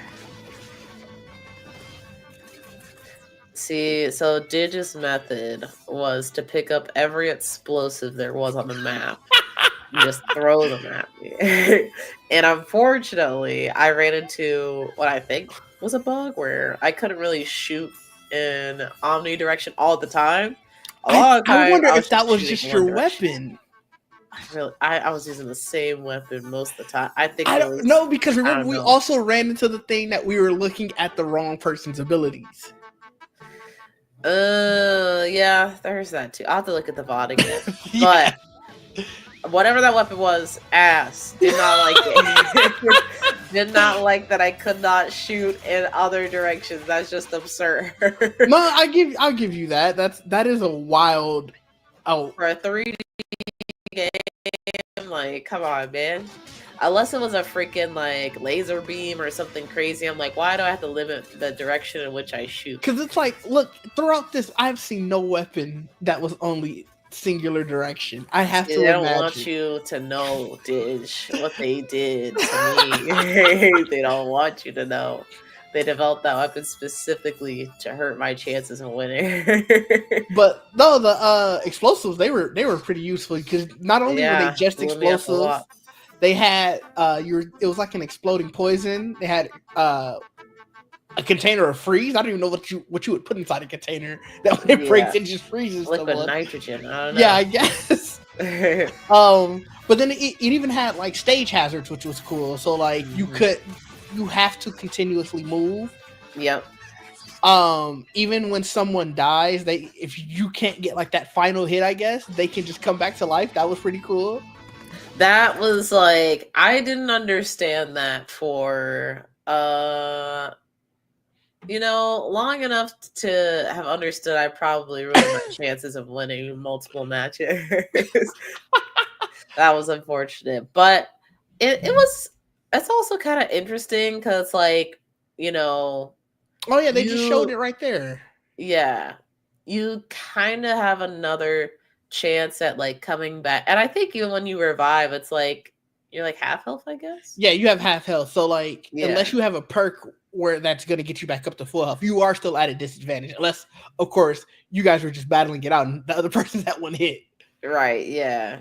So it's interesting. And if it was like you're on teams, which I don't even know, like I guess it's just like no friendly fire, but I could see how maybe you could like tag your teammate's soul or their whatever you want to call those things and get them back in the game or something, and like that could be cool. I feel like this is gonna be a big I could see this becoming its like own like niche esport community, you know. Mm-hmm. I enjoyed it a lot. Let me see, is this going to hit consoles? You know, let's see at the end here. They say wishlist on Steam. I don't know. Q2 2025. No, yeah. All I see is platform Windows. Yeah. You know, I mean, with enough success, I'm sure it could go anywhere it wants to go. So I would encourage y'all to try this out. They do have a Discord community where there's different play days. I think that's they're probably not going to do any other events for the moment, it seems. At least, the demo's gone. Oh, well, that too. So once the demo comes back, I highly encourage y'all to they actually have like a little schedule on the main menu that told you like when the community is coming together. But you can also join the Discord community, and I'm sure it'd be easy to party up with some people and get the game on. So yeah, for sure. Yeah. This was one of the mix as well, apparently. Look at the mix. Love to see. Yeah, this one's really cool. Also, I really like the art direction for it. You have like the chance to kind of customize your character before the battle, and there's like a lot of different little options and colors, as you can see with the spinning dudes right there.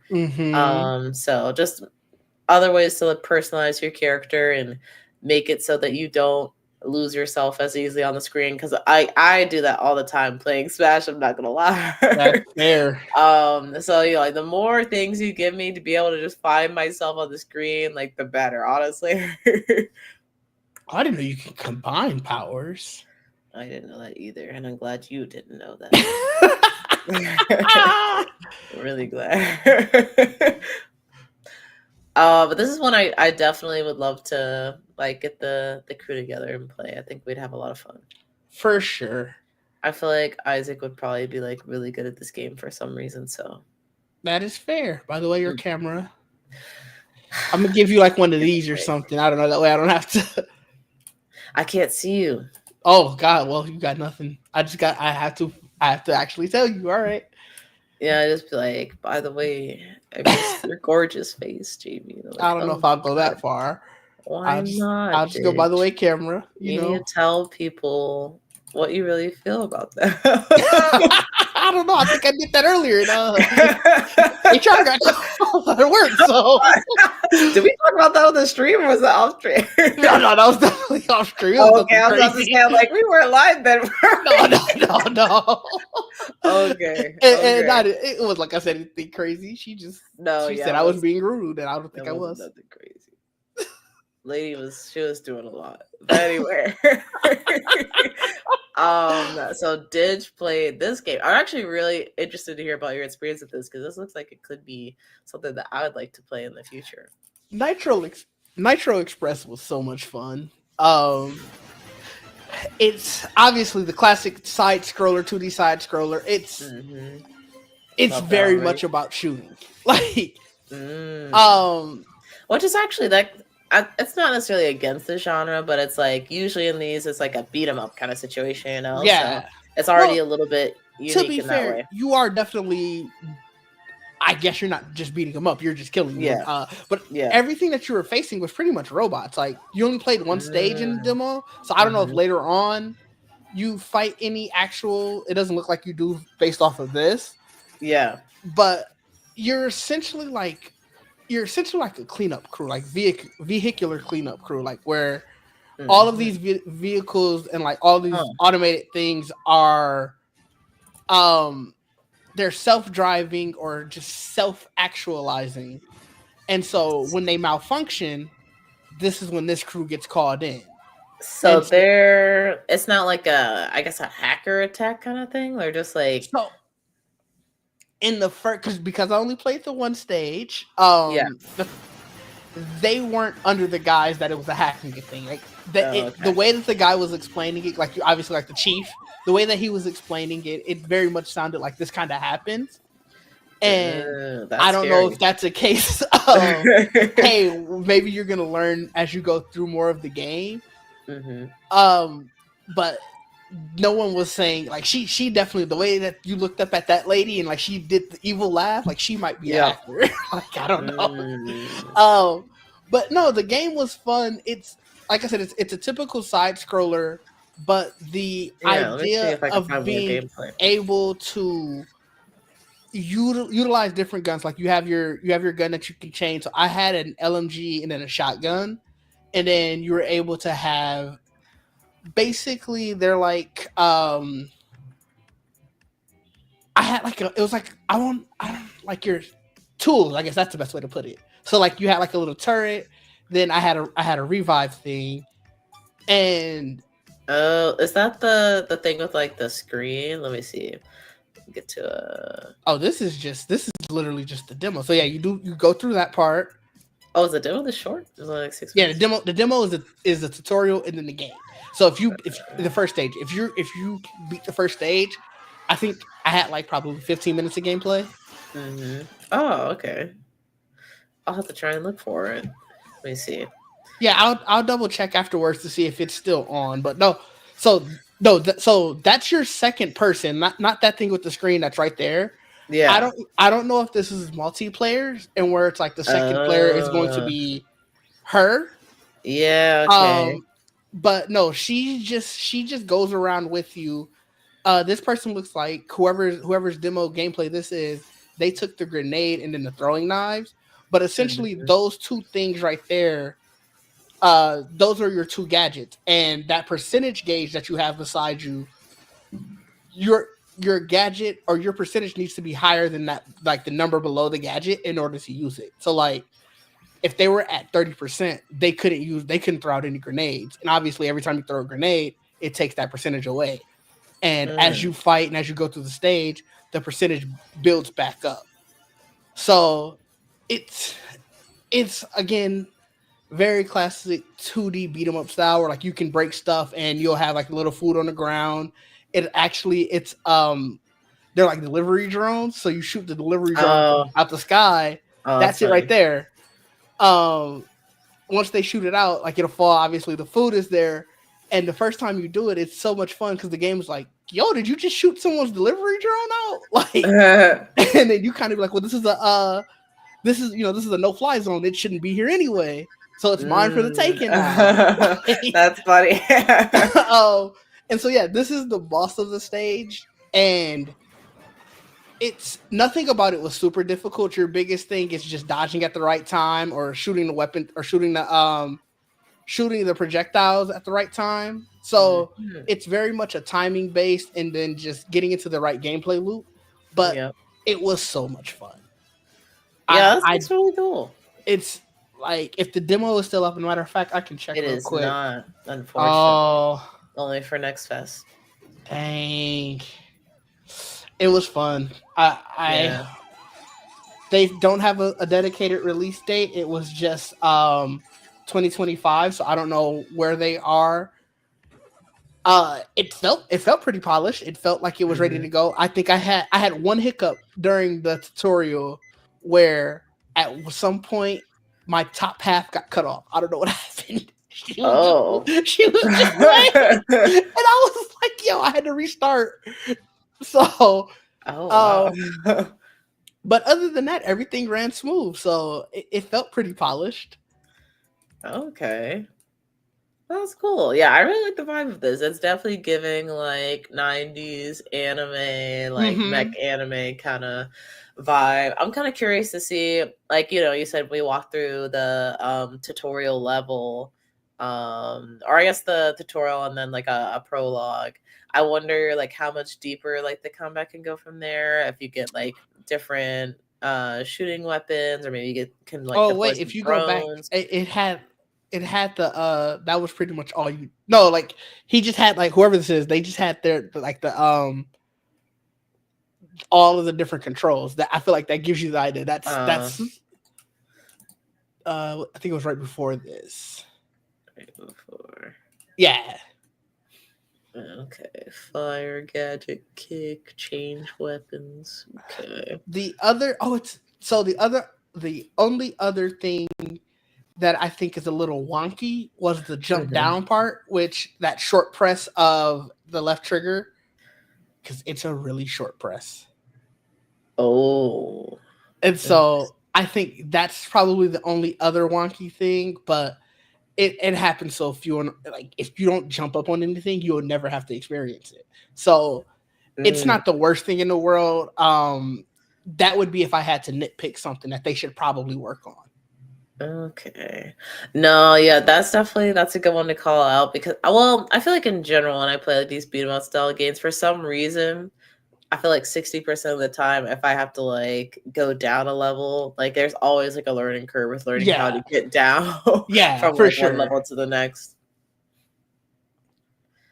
But no, this was for sure. I think this, if I had to rank out of all of the demos I played, this would probably be number 2. High praise. It's fighting for number 1. Number 1, we haven't got to it yet. We'll talk about it when we get there. I think that's just because I didn't expect to like that game as much as I did. So number 1. So where is Inya? I don't know how you say. That's probably number 3. Like we started off rough. I think this is my 3rd game. So yeah. I got 2 more left, or I got 1 more left. This is the 4th game, obviously. Mm-hmm. We started off rough, and then it got better from there. And I was like, okay, now we're cooking with grease. Okay, cool. Well, let's see. Next one. This one will probably not be too long of a talk, since it's something that most people are pretty familiar with. We got Among Us 3D. Actually, let me get something. I was going to say that just looked like regular Among Us, but I see it changes to 3D. Yeah, let me get you something that's just Among Us 3D. Because there's been like somewhat of a resurgence now. Clearly, you can see like people are playing it once again. Let me see if I can find something. I don't know. I might just go with the first one and hope for the best. Oh, I'll just I don't know. Dang. I want to like show some. Maybe go with Delirious. Delirious doesn't usually have a face cam. Just skip into the gameplay. There we go. Shout out to Delirious. Actually, I don't know. I feel like last time I heard about, there was some craziness. I don't know. We appreciate Delirious for letting us use this footage. But so yeah, this is pretty much just like Among Us 2D, except in 3D. I do have some criticisms with this demo though, that hopefully they iron out with the main game. So my biggest criticism, since I feel like people are familiar with, so I'll just hop right to what I would like to see different. Is that when you're talking with people during the like investigation phase? Let me see. Oh, does he cut that out? Okay, cool. When you're talking with people, you can't see the map. Also, I did have this like glitch where like you look at different things and like it just stays on your screen for a bit. But it's like, I didn't have that. That one, it didn't get in the way. So it's not a game-breaking bug, but the not having the map really affected like how you're able to communicate with people, especially since when we played it with no mics, so we were just using the text chat, which by the way was also very limited, which was weird. Yeah. OG Among Us, you can basically type anything you want for the most part. For some reason, this one had like very limited text options, so it was very hard to kind of communicate your innocence or someone else's guilt. It had like basic things that were missing. Like one of the questions that is there is, where were you, and then you can put the character's name. Mm-hmm. And for some reason, there wasn't the reply of I was in wherever you're going to, like. So it's like someone's going to keep asking, where were you? Where were you? Mm-hmm. And you have no chance to reply, and that's really weird. Yep, that's true too. So I don't know if that's what the VR version of this game is like. I would assume not. Mm-hmm. But at the same time, I don't understand why these things would be so limited if they already had them to begin with. Yeah. But yeah, I think that's probably my biggest critique. I did have somewhat of a learning curve with learning how to do like a couple of the tasks, but honestly, I'm starting to think, I'm like, maybe I didn't know how to do them even in 2D Among Us, and I just figured it out now. My camera just died. Oh, I was about to say you got the camera thing too. No. I don't know what happened. It said my camera was too hot, and it's like I've streamed longer than this before. But it does feel like my Streamlabs or StreamYard. It does feel like the back of my camera is very hot though. Oh. I might be here audio for a second. Let me put up a picture of myself or something. No worries at all. What else about this? It is classic Among Us, so still really fun. Definitely different kind of experience, at least for me, because I've usually played this on voice chats with other people, even if it was just strangers, and really enjoyed that. I think we had a random who was terrible. Oh yeah, they were just throwing. They were just it was rough. You know what was awful actually? So they messed up voting 2 rounds in like 2 different rounds, and I think Didge was gonna hit the button. So by the time Didge hit the button, I was like, oh, like I'm the owner of the server, like I can just kick them. I voted to kick them multiple times. It never like went through. So there was nothing I could do. So that sucked. That sucks a lot. Strike that win from the records, Among Us devs. If you see this, that was not legitimate. That was a Mickey Mouse win. Dang. I at least got an avatar now while I guess I have to let my camera cool off. I don't know what happened. Okay. Dang, hopefully your camera was good. Yeah, that's worrisome. But honestly, like if they could fix like a couple things, I didn't even try venting while I was an imposter. I did. It's not the most conducive. Oh, okay. Interesting. But so when you vent, like, does that map of like where you want to go pop up, or what happens? Yeah, and then you just sort of cycle through and pop out. Okay, well that sounds like it's the same. It's just the way, because it's 3D, the vents look really weird. And so it was tough to find them. That might be why I didn't vent too. Because I'm not gonna lie, I'm a venter. Like, if you see me just popping around the map, I might be venting. But I'm trying to think of like, would I replace playing 2D Among Us for this? Like, if it had the same features, I would be down to do it, because I like that you can do like the different like pointing and other hand gestures. I can't remember if you could emote in Among Us or not. I don't think you could, but that is a good question. I like the presence, like I feel like increased presence that you have from the 3D model versus just like being a 2D sprite. I don't think it made me more aware of like, oh, this person went here and did this and blah blah. I feel like that was just a mindset I had to get back into playing Among Us. But no, I think this is something that I would, if people are down to convert to 3D Among Us, I'm like, yeah, let's do it. I would play it. Would you play it over 2D? Yeah, probably. Here we go. We got another 3D brother. Oh wow, why is this staring? Scary. But yeah.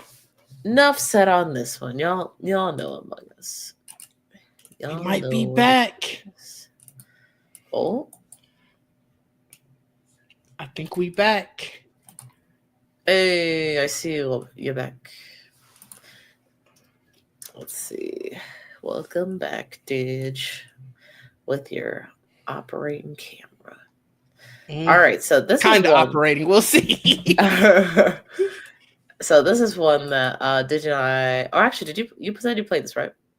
This is the number 1 game of it. Oh, I love this game so much. Ahead. Oh my god. Go ahead. So as I was saying earlier, I didn't think this would be something I would enjoy. I just thought it looked really cool. So I was like, really? let's see what it's about. I didn't know anything what kind of game this was about to be. I'm gonna be honest, I didn't look at a trailer. I think it showed up on something. I think it was the Xbox ID at Xbox event. Okay. So I just was being like, oh, this looks really cool. I'm gonna try it out. That was it. And I had so much fun, like picking out obviously the puzzle aspect of it, of like trying to figure out what kind of record to get this person based off of the little hints that they drew or hints they gave you. Seeing the different records and stuff. Like it was so much fun. It's definitely a casual, laid back game. Oh yeah. But I had a really good time playing it. And like I said, just you kind of feel like you're kind of learning about people, like learning about the people in the game. It's for sure something I'll keep playing. Like it's on my wish list. I'll probably get it. It's coming to Game Pass. Even better. We're good. Yeah. You know? I really like this one too. Did you play the arcade game? I thought it was gonna give me a chance at the end, so I was like, "Let me get through my work first." And like, "Thank you." See, I was a bad employee. I was just going over and playing the game. But this was really fun. I also like the puzzle aspect. I'm not gonna lie. So, did you get like 3 points with everybody? Missed on, and I wonder if he's gonna show up here. Oh no, okay, so they didn't show up. He was looking for. Yeah, I was gonna say if you. Which one was he? He was the dog. It was like the dog one. Oh, he was a fan of that. He was a fan of that one, and so I was like, okay, maybe he wants to get like one of their old ones. See. And I was like, all right, I'm gonna give him one of the old ones. And he was like, matter of fact, if this goes to it, I can show you the one that I picked. And what's it? I got that one correctly with the hair. No, I got the let me see. Wait. No, I got his correctly because this is the one where the guy has the beard, right? Yeah, I got him this one. This was the one that you got right? Yeah, I think we'll see once they pick because I remember what I picked for him. See, because it was none of these. I messed up. Yes, because I picked this one with right underneath Still Mimi. I picked that one. See, now why'd you pick it? Because he said that he was a fan of Brick Dog, and he talked about the lead singer. This is the lead singer's. It's his solo album. See, like, oh no, wait, no, this is the Harmony one. This isn't that guy. Yeah, this is the one where I think you're supposed to pick the choir one. I did pick that too, though, just because he's Harmony. This isn't the guy I'm talking about. Then, though. See, but so I got this one wrong, and I immediately knew that I like once you said that I didn't pick the right one, I knew which one he won, and I was like, bro, why didn't you just say that you won? He said he wanted something harmonious. He kept like waffling and was like, he has the Bad Toes shirt on. He was like, oh, I didn't pay attention to his shirt. Kind of he said Harmony. See, I was looking at I forget which one it was. There was one where like, oh, I don't know what this guy would want. And I looked at his shirt and he had on like the shirt of the bit. I was like, oh, you gotta look at people's shirts. I was like, oh, got it. Then when this guy came on, he's like, oh, I'm looking for Harmony. I'm like, that kind of feels like it could be the choir, but he's got the Bad Toes shirt on. Would you buy a Bad Toes shirt if you were not a fan? Apparently he would because he's fake. He could also be a fan, but he could already have that. No, see, wouldn't you be like? So I got like an older thing though. So he listen. I think you were. I think you were looking too deep. I think you were looking too deep. That's the whole point of my job, Sid. But no, go back a little bit because I even this is the same guy. Obviously, this person looked at all of the records. With the dog records, that one right there. That's a perfect screenshot. Oh wait, hold up. You have to click play first. Oh, this person won. I didn't win. Boom. So, I for the life of me, I can't remember which person it was that came in, but they were a Brick Dog fan. I remember that, and so I was like, they probably got the new Brick Dog one. I'm gonna get the Live at the Snack Bar 2013. Get them a classic. Man was like, thanks, I guess. I already have this. No. Like, I was so mad. See, my other thing is, I was like, why don't you just tell me if you had it? I'll go find a new one. Other thing, like, what are we? But that's how I knew I was having so much fun because I was getting too invested, and I'm like, what are we doing here? Let me see. What was the one? Was it towards the end or was it towards the beginning? Like the dad, he had the thing on his head, so he couldn't talk. That one was kind of like. I felt like I overthought that a lot. I got it right though, but it was tough. I ain't gonna hold you. I got it right, but I guessed. I got lucky. Oh, I just picked something. Dang, wait, is that not? Wait, did they not? It might be like one of the first ones. I don't see. No. Did they skip some of them? I didn't. I don't think I did. I have this. Maybe I did. I would hope they wouldn't skip the like craziest looking dude. I think they did because that's crazy. Now you're into the person who had to make the show. Yeah, it's no, yeah. I guess they didn't get it, or they skipped it. I don't know. Dang. But yeah, I know which one you're talking about, though. Yeah, that is one it right was before like. This one? I don't think it's in here. I don't think so. I'm just like.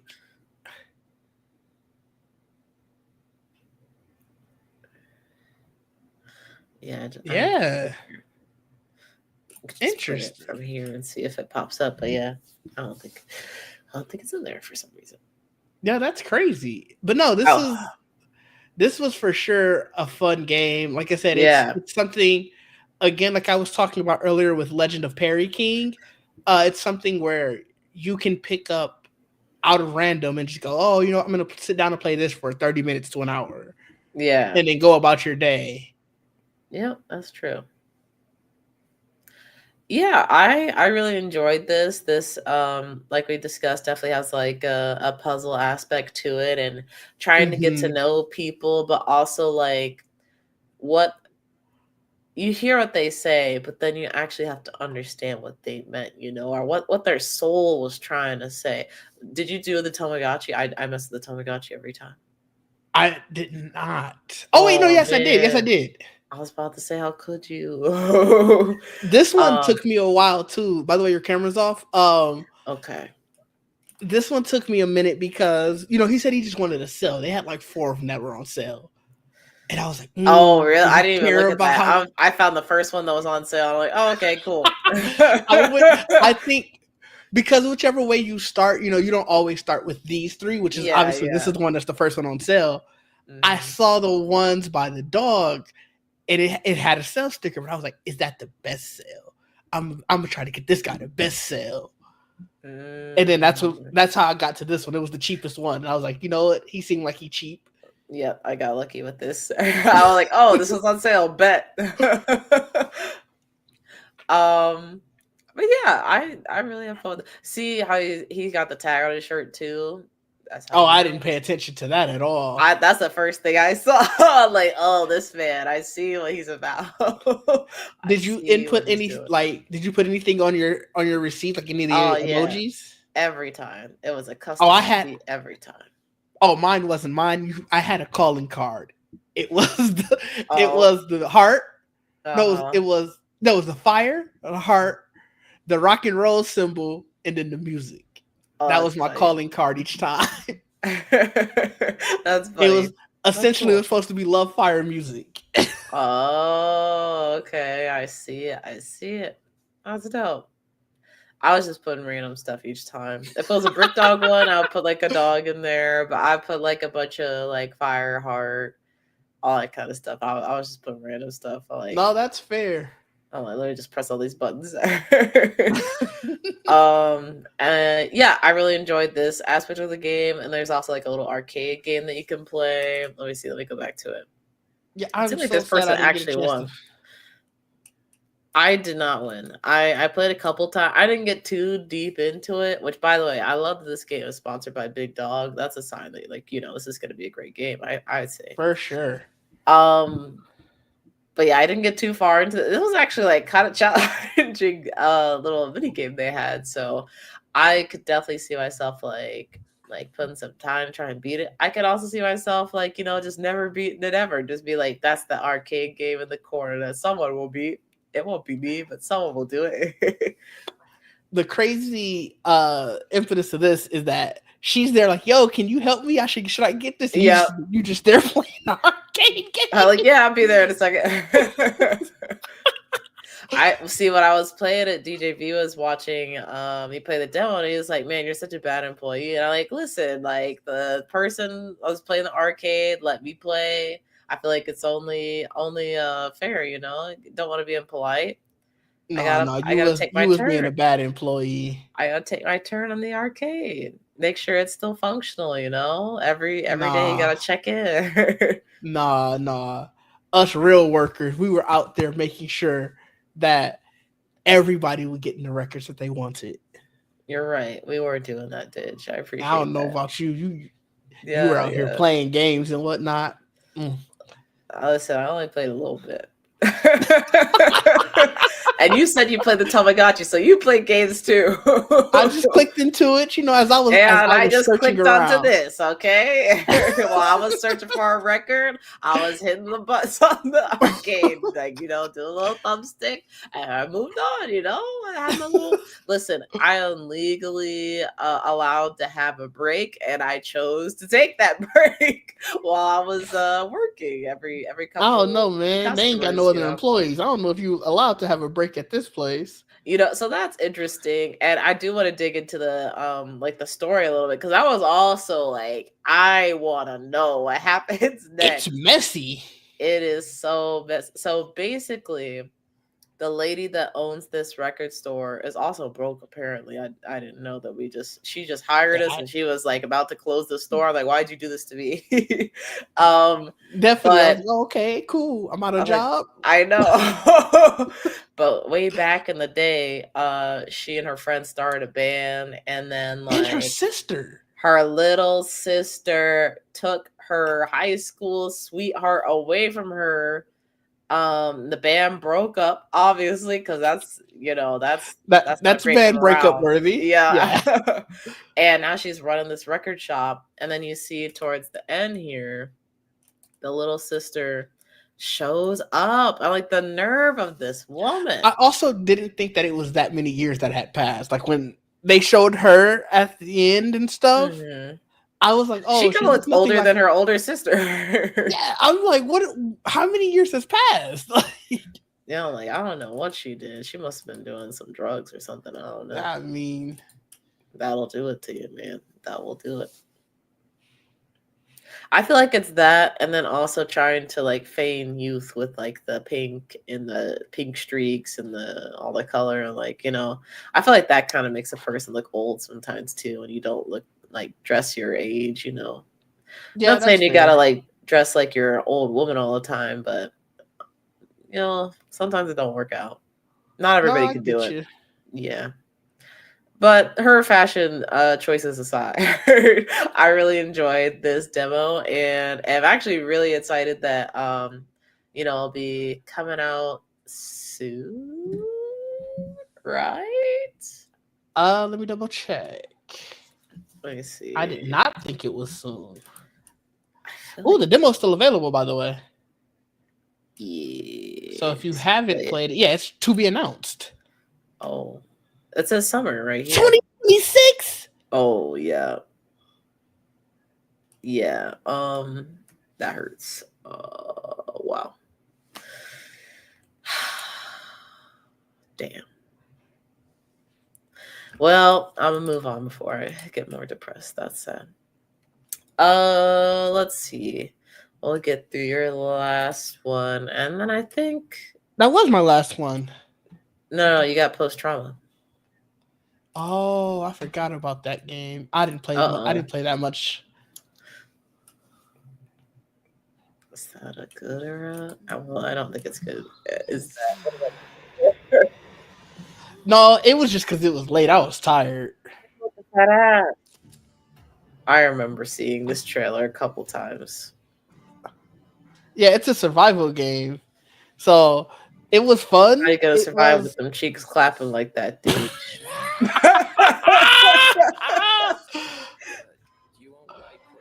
Oh, go ahead. No, it was definitely fun. It's like you said, it's a typical survivor game. I was just really tired by the time I played this. So I didn't play this too much long, and because it comes out at the end of this month, so I was like, oh, you know what, March 31st. So I was like, whatever. I'll probably just wait until then. I think the demo is still around, so I think I should still have time to play it more. Okay, but it's everything that you know from a survival game. You are going in, making sure you have everything, like all your loadout ready and stuff, and then going through it. Like it's for sure a fun demo. I was hoping that it would have been, because I think it's single player, and everything I got for the vibe of it, like I felt like this would have been fun to do as a group. Oh, interesting. But this one, I think it's for sure better than the first two. So like that's why I said I finished strong. Like the first two, we kind of started off like, man, I might have picked terribly for Next Fest. Mm-hmm. Then we got into the meat and potatoes, and I'm like, all right, I like what we're doing. Mm-hmm. As you can see, like you definitely. So you're kind of like searching around. Yeah. So it's survival in the aspect of things pop out at you. Mm-hmm. You don't want to be too loud. I don't know if I can't remember if it had like a loudness gauge. I feel like that's typical in survival games, but I don't remember how much of it being a part of this one. It was more so like, yo, this is creepy. Thing, I guess. Is that a save or? Yeah, that's like looking around and whatnot. It's creepy. Like he's about to get into some creepy stuff. Actually, maybe not, because they turned around. They were like, nope. They're just like me. Let me see. I'm curious if this is gonna. Cause I had one really bad jump scare. Ooh. So it scared you, did it? It was. It definitely. It got me. Did you scream? No, I hit one. I was like, "Oh shit!" Like I hit one of those. But so what's the situation with this guy? Why is he down these subways? So he woke up and he's like in this reality. Oh no! So you're kind of trying to figure out, one, what's going on, and two, I need to get home. So like there are puzzle aspects of it. Like it's not just fighting. There are things that you need to do in order to try to get back home and stuff. Like I said, it's very much a play on tension, I think is the best way to put it. Where it's like, obviously you already saw him fight one of the monsters, but a lot of it is built on like stuff like this, where it's like, okay, I'm going into this thing. I see stuff growing out of the wall. I see areas that look like something creepy is about to happen. Do I want to continue that way? Is this actually my way out, or is this something that's just leading me into a trap? I went into so many traps. Trap. Like you see something like this, and you're like, clearly I'm going the right way, and not always. Like there were instances where you would go through that thinking like, all right, I got to be brave, got to go through this.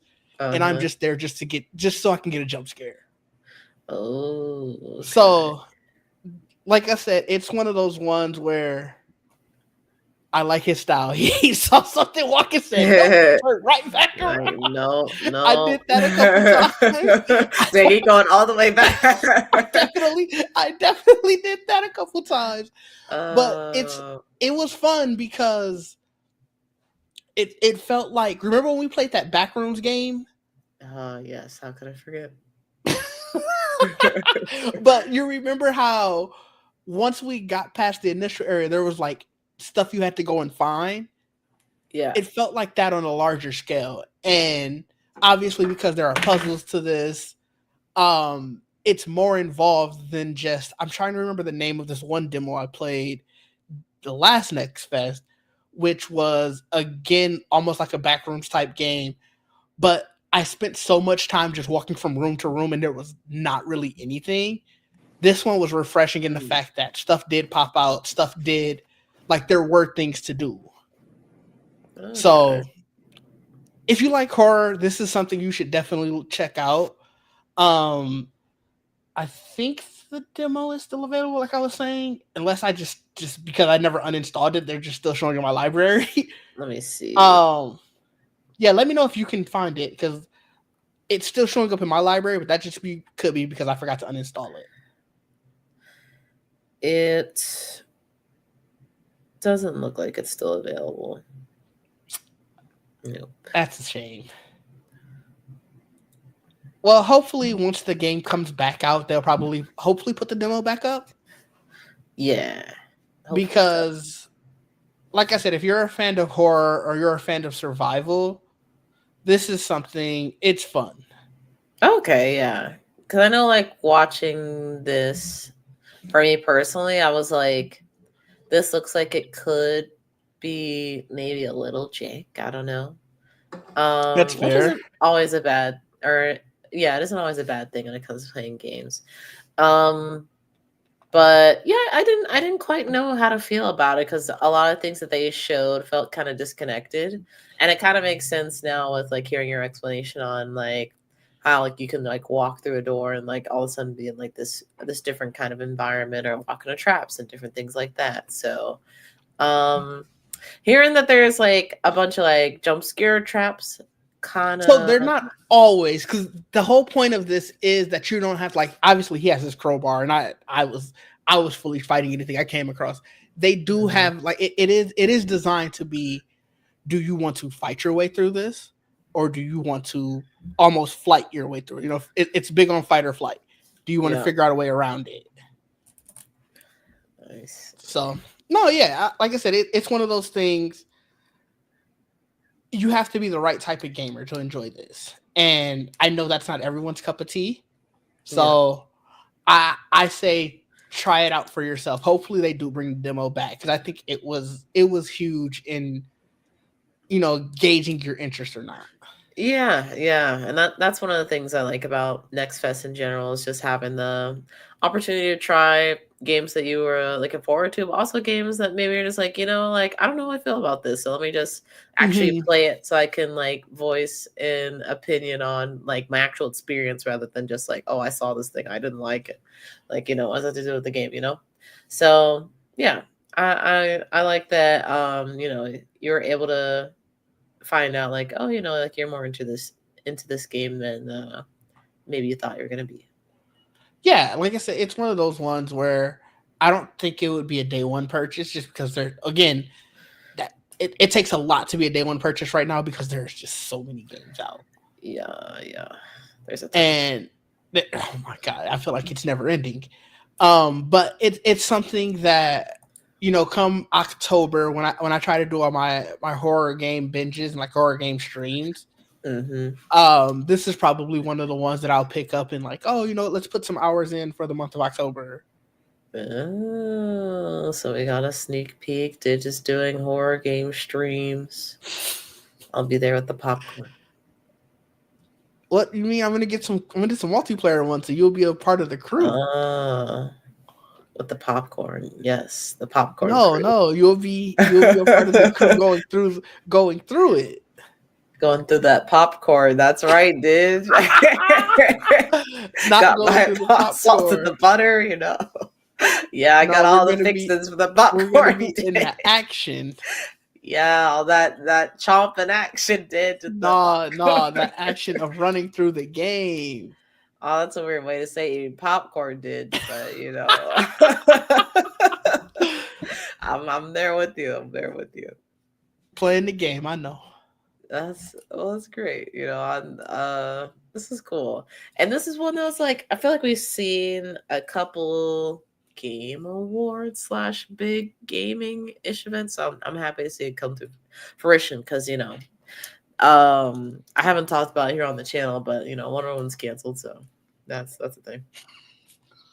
It's unfortunate. Wonder Woman was canceled, and that is very sad. Yeah, I was really like I was holding out hope. I really was, but you know, it was getting lower and lower for me. Yeah. So I'll have to run through these last few really quickly since we're already bumping up on a couple. Actually, we're past 2 hours at this point. I just noticed that. I was like, yeah, oh god, I have not eaten any food, so I'm ready to like eat a cow at this point. Oh yikes! But the games that I've played, y'all can actually see my playthrough of them if you're curious. It's just titled like Steam Next Fest, or it has something like Steam Next Fest 2025 in it, in the title of it. But I played through the Wheel World. And this was a lot of fun. This is kind of a like more of a technical demo than I thought it would be in terms of like you can customize your bike all the way down to the frame, the wheels, the handlebars. I think you can do like the there's like some other things you could do with the bike too. And it's basically like you build your best version of your bike that you can, or like whatever feels good to you.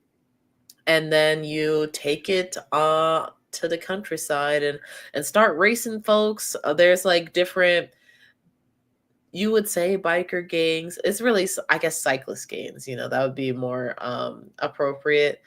And you got to show them that you deserve respect. And you got to get that respect by winning these races.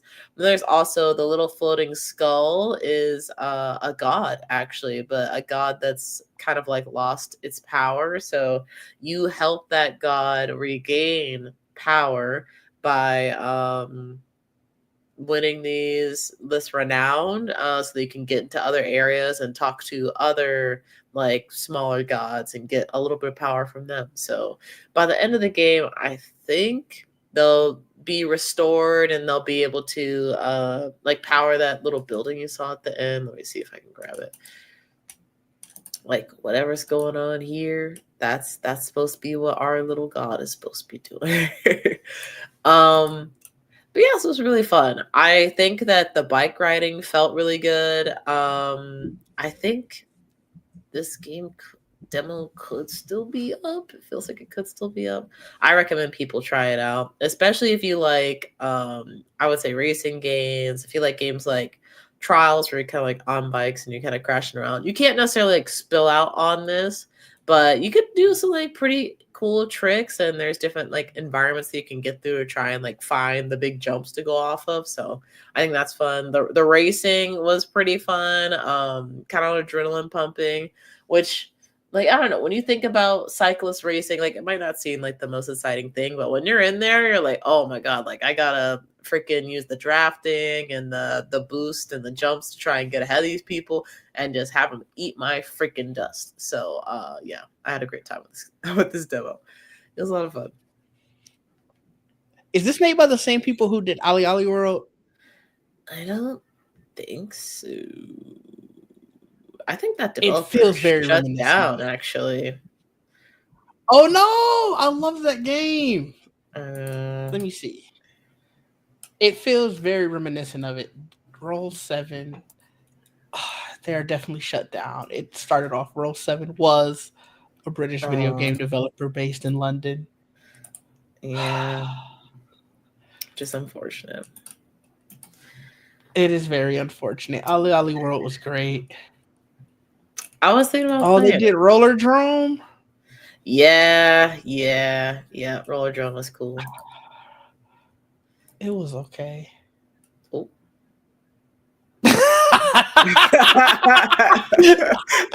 I didn't know you were gonna say something. I was just gonna leave it at they did Roller Drome. That's fine. You know, I played it through cloud streaming. Actually, it was the first game that I ever cloud streamed, which might not be the best selection for it, because I feel like there's like some, not necessarily like Twitch kind of controls that you have to make, but Mm-hmm. you know, you're roller skating and you're shooting at things, so you know you gotta kind of have a little bit more control, I think. But that was I'm also, trying to you remember know, what maybe I cloud played it streaming is on. better now. But I think I might have streamed. No, I might have just played it, like, obviously playing the Xbox games on my computer. It might have streamed through that too. But I was not as much of a fan as I was, especially of OlliOlli World. Yeah, I could see how I could have gotten into it, but I was also like, I would have needed to download it to really tell you what I felt about it. But I thought that was cool. When I played it, I thought it was cool. Yeah, that's fair. Yeah, but this next game is Haste Broken Worlds. This was an interesting one, and definitely I went out on a limb when trying this game out. So it's definitely going for like the schmovement kind of what would you call Sonic? It's not platforming. Well, it's sometimes it's platforming. I was gonna say they might just call it platforming. But this is like, it was just like a lot of running on, like just running across fields and stuff. Well, one category I can't accurately assign is that this is a roguelike game. So so each level that you run through, actually, first off, there's like I can't tell if it was a hub world or something else, but from my understanding, it was a hub world that you touch this shard and it brings you into this roguelike mode.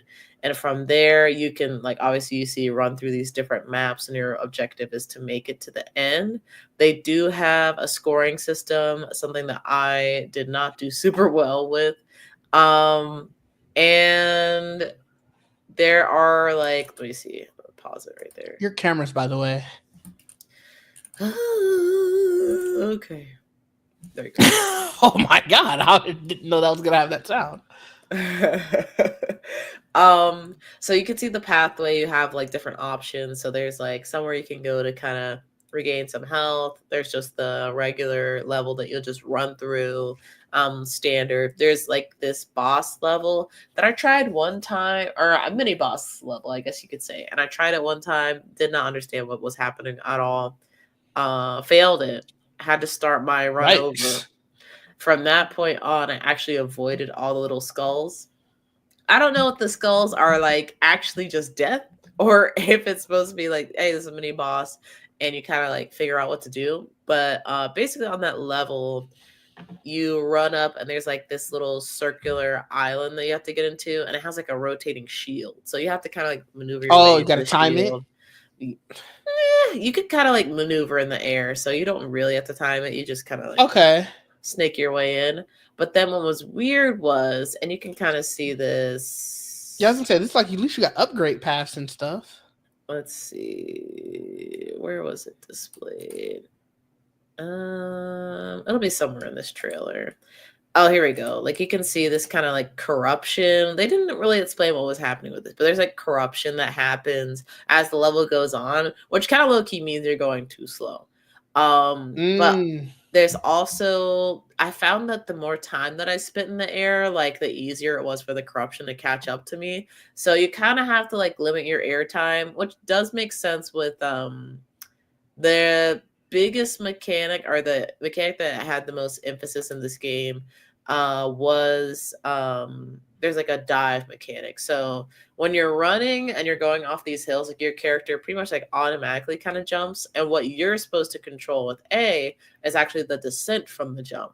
And what you want to do is, if you're running in between. So wait, it just looked like they were running into that. So like that The thing at the That wasn't the end. corruption? No. That's a rift or It something. had like the same That's color the end of scheme. That's what I thought it was. Yeah, that is fair. That's not something that I thought about, but that is true. It does look similar to the corruption.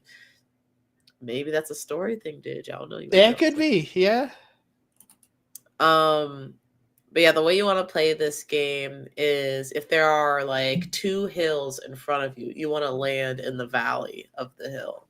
Somehow that gives you like the best footing to just like keep going. I don't know how. I don't know why it's so important, but you got to land in the valleys. I was not very good at landing in the valleys.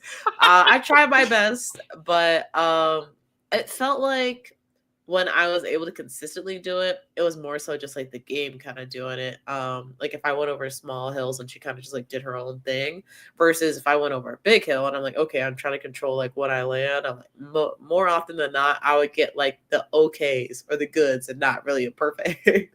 So that's something I would still like kind of have to learn. And I'm also, I don't think I said this at the beginning, but I definitely said at the beginning of when I played this demo.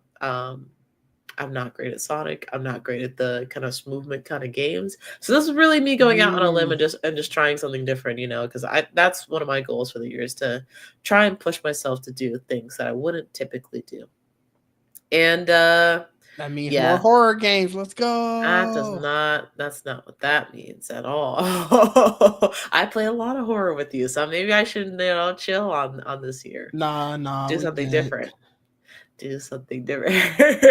But I'm curious to hear like what a Sonic fan or someone that likes these fast-paced movement kind of games perspective would be on this demo, because from what I've played, I'm like, it feels kind of basic, at least like from what you can see. I played, like, I called it Green Hill Zone, basically like this level. Yeah. And then there's like kind of this dark jungle, and I think I played like an icy level a couple of times. But outside of that, like I never saw this map. Like there wasn't so this isn't all part of the same of the one that you were. Yeah, it's not all included in the demo, at least from what I played. Maybe I took a path that just kind of led me to more similar environments, but yeah, from what I experienced, I did like a lot of the same environments, which it's a demo, so I'm not gonna like dig it too hard on that. But the mechanic for this game is really just like pushing the stick forward, occasionally hitting A if you really feel like you need a dive, and just try not to run into things. Which, I feel like you could kind of say like Sonic is somewhat like that in some ways, but this didn't fully click with me, even with that in consideration. Like I don't think it's bad by any means, but like Dave said earlier, I just don't think this would be a game for me. But I'm glad I gave it a shot, because I was really impressed with how easy it was to kind of like maneuver around in the air and on the ground. It just when it came time for me to take control and make specific movements, that's where things I feel like kind of fell apart, which is on me, not on the game. It looks fun though. Yeah, I think it's cool. I think people enjoy this. But that was Haste Broken Worlds. Let me see. Got any info on this? Might be Landfall, probably is the developer. And I can look it up too. I'm trying to see, is there a release date? The release date it's out. Came out on the 24th. So there you go. And you can still. I thought that was actually it says available coming soon, but it says maybe the release date was the 24th, or the release date for the demo was the 24th. That's what I think, because it still says coming. So the demo's still out too, by the way. You can still play it. Yes, you can still download the demo. So give it a try. See for yourself. Maybe you got the movement. Mm-hmm. And then the last one I played, which I feel like a decent number of people will be familiar with, is Mecha Break. I played this before. I'm curious to know if anything changed from the last time I played. I don't know. I saw you play a lot of multiplayer matches. I played a couple. In this demo you can kind of go through the tutorial and the prologue. That was really fun. I really like the combat. So you can kind of go for a more shooter style combat. I liked being up Mm-hmm. close and personal with the melee. I felt like really at home with that. And when I actually got into like the multiplayer, when I switched to like the brawler mech, that's when I was like really cooking with it. So yeah, I think that's probably my playstyle when it comes to this game. Yep, I was the Um, same. I think as far as the, I guess, difficulty when it comes to the like actual story, like the PvE part of it, I think it's the PvE. I didn't think it was like too difficult. Like you could definitely die if you weren't paying attention, but I also felt like it wasn't like hard enough to where I felt like I really had to like lock in to play it. I'm Right, curious to see right. if like Camera. okay, I'm curious to see if it'll have that difficulty spike in later levels, or maybe if that's really just they're depending on the multiplayer to kind of bring the difficulty there. Because obviously there's rankings. There's also they do have a loot system where you can open up loot boxes and whatnot. So that's obviously, you know, something that is a polarizing feature, I guess, in a lot of games. Yeah. But I didn't think it was essential to what I was trying to do. I didn't build a bunch of mechs, so I think like maybe if I got more into the mech building, I would have started looking at those resources more carefully. But I did not Right. do that. I don't think it was even an option when I played. I think when I played, it was still the beta, so I Mm-hmm. don't remember there even having the option. Like to your point, I do remember like having the tutorial, the prologue. Then it jumps you right into the PvPvE. Um, I was curious if there was like a single player. It doesn't seem like when they were showing the game modes, everything was PvPvE, and they had like a 3v3 and a 6v6. So this is very much a multiplayer game, Yeah. which isn't a bad thing. I was just curious if that was something that they were going to have for the actual game. I feel like what I played with the prologue, I could see that continuing into like its own campaign. I don't know if that's something that's going to be available at launch or if they're even Yeah. considering that, and that's just really it's just supposed to be a tutorial. But I would have liked to see like what they would have done with that and kind of learning why everything is the way that it is. Hmm. But no, yeah, I'm glad you had fun with it. I didn't play this one simply because I had already played it once and Mhm. I didn't expect that too much was going to change. But I am really glad that more people are getting a chance to play it, and the more people are having fun with it. Yep. I definitely think once it comes out, this will probably be something I'll play. I still have to finish Armored Core though, so Mm. we'll see when. That's probably I only got it in for me for one big giant robot fighting game, and I already got Armored Core. Okay. So maybe once I beat that. I see. Okay. But yeah, But this was a lot yeah, of fun. I do there is a depth to the combat that I felt like I was in the shallow part of it.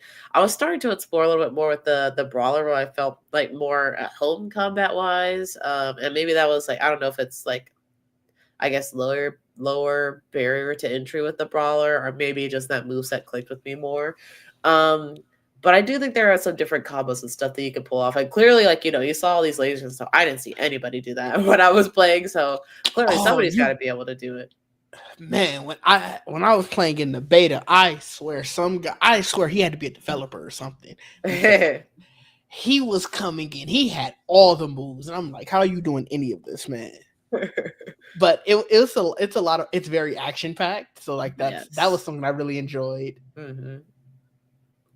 Yeah, it's a very cool game, and, If I remember correctly, and let me check before I say that. uh-huh. I think it was going to be free to play. Yes, you're right. Okay, Yep, it will be free to play. So let me see. When does it come out? That I do not know. It says spring 2025, but this is like from a year ago. So let's see. Any info? I'm on their actual website, and it does not. It just has the pre-launch global invitation.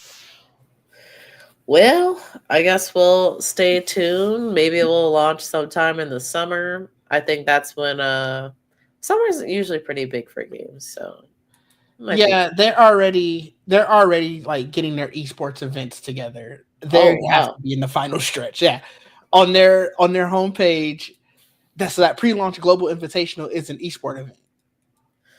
Interesting. And like they have their creator program set and like ready to be set up. So get in. I'm gonna have to have you. We're gonna have to cut that last sentence about Vector or about Armored Core. Then I mean, no, I'm just kidding. I like you can play both. You can play well. Yes, their pre-launch invitational starts March 13th. So next week. Yeah, next week. I don't know what that means for the actual game release. Yeah, I think did Overwatch do something similar where they had like the Overwatch League before they launched, or was that after? I can't remember. But it is very interesting I wonder what is the developer for this game? Amazing Season Games. Amazing Season. Season is spelled C-Sun. C-Sun. Wait, look. It feels. I see my camera turned off. The light went off. Oh yeah, my bad. I meant to say something. Oh, you're fine. It feels like they're investing quite a lot into this, and it hasn't like fully launched. Of course, you see the success of the beta, and people are excited to get into it. But the beta, a successful beta, doesn't always carry over. Okay, so actually, no, that's Google AI. Let me actually see. Yeah, I'm looking on like even on their like Twitter page or X page, I guess, it still doesn't have anything about a date. It still just says spring. So maybe it said that pre-launch invitational was March 13th to the 16th. Maybe a launch will coincide with that because the 16th is.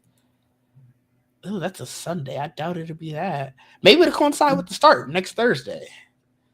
That's possible. It could be it. And I was trying to see if this was a Chinese developer because it feels like a big move that a Chinese developer would try and do. And it is indeed a Chinese developer, so it's very interesting.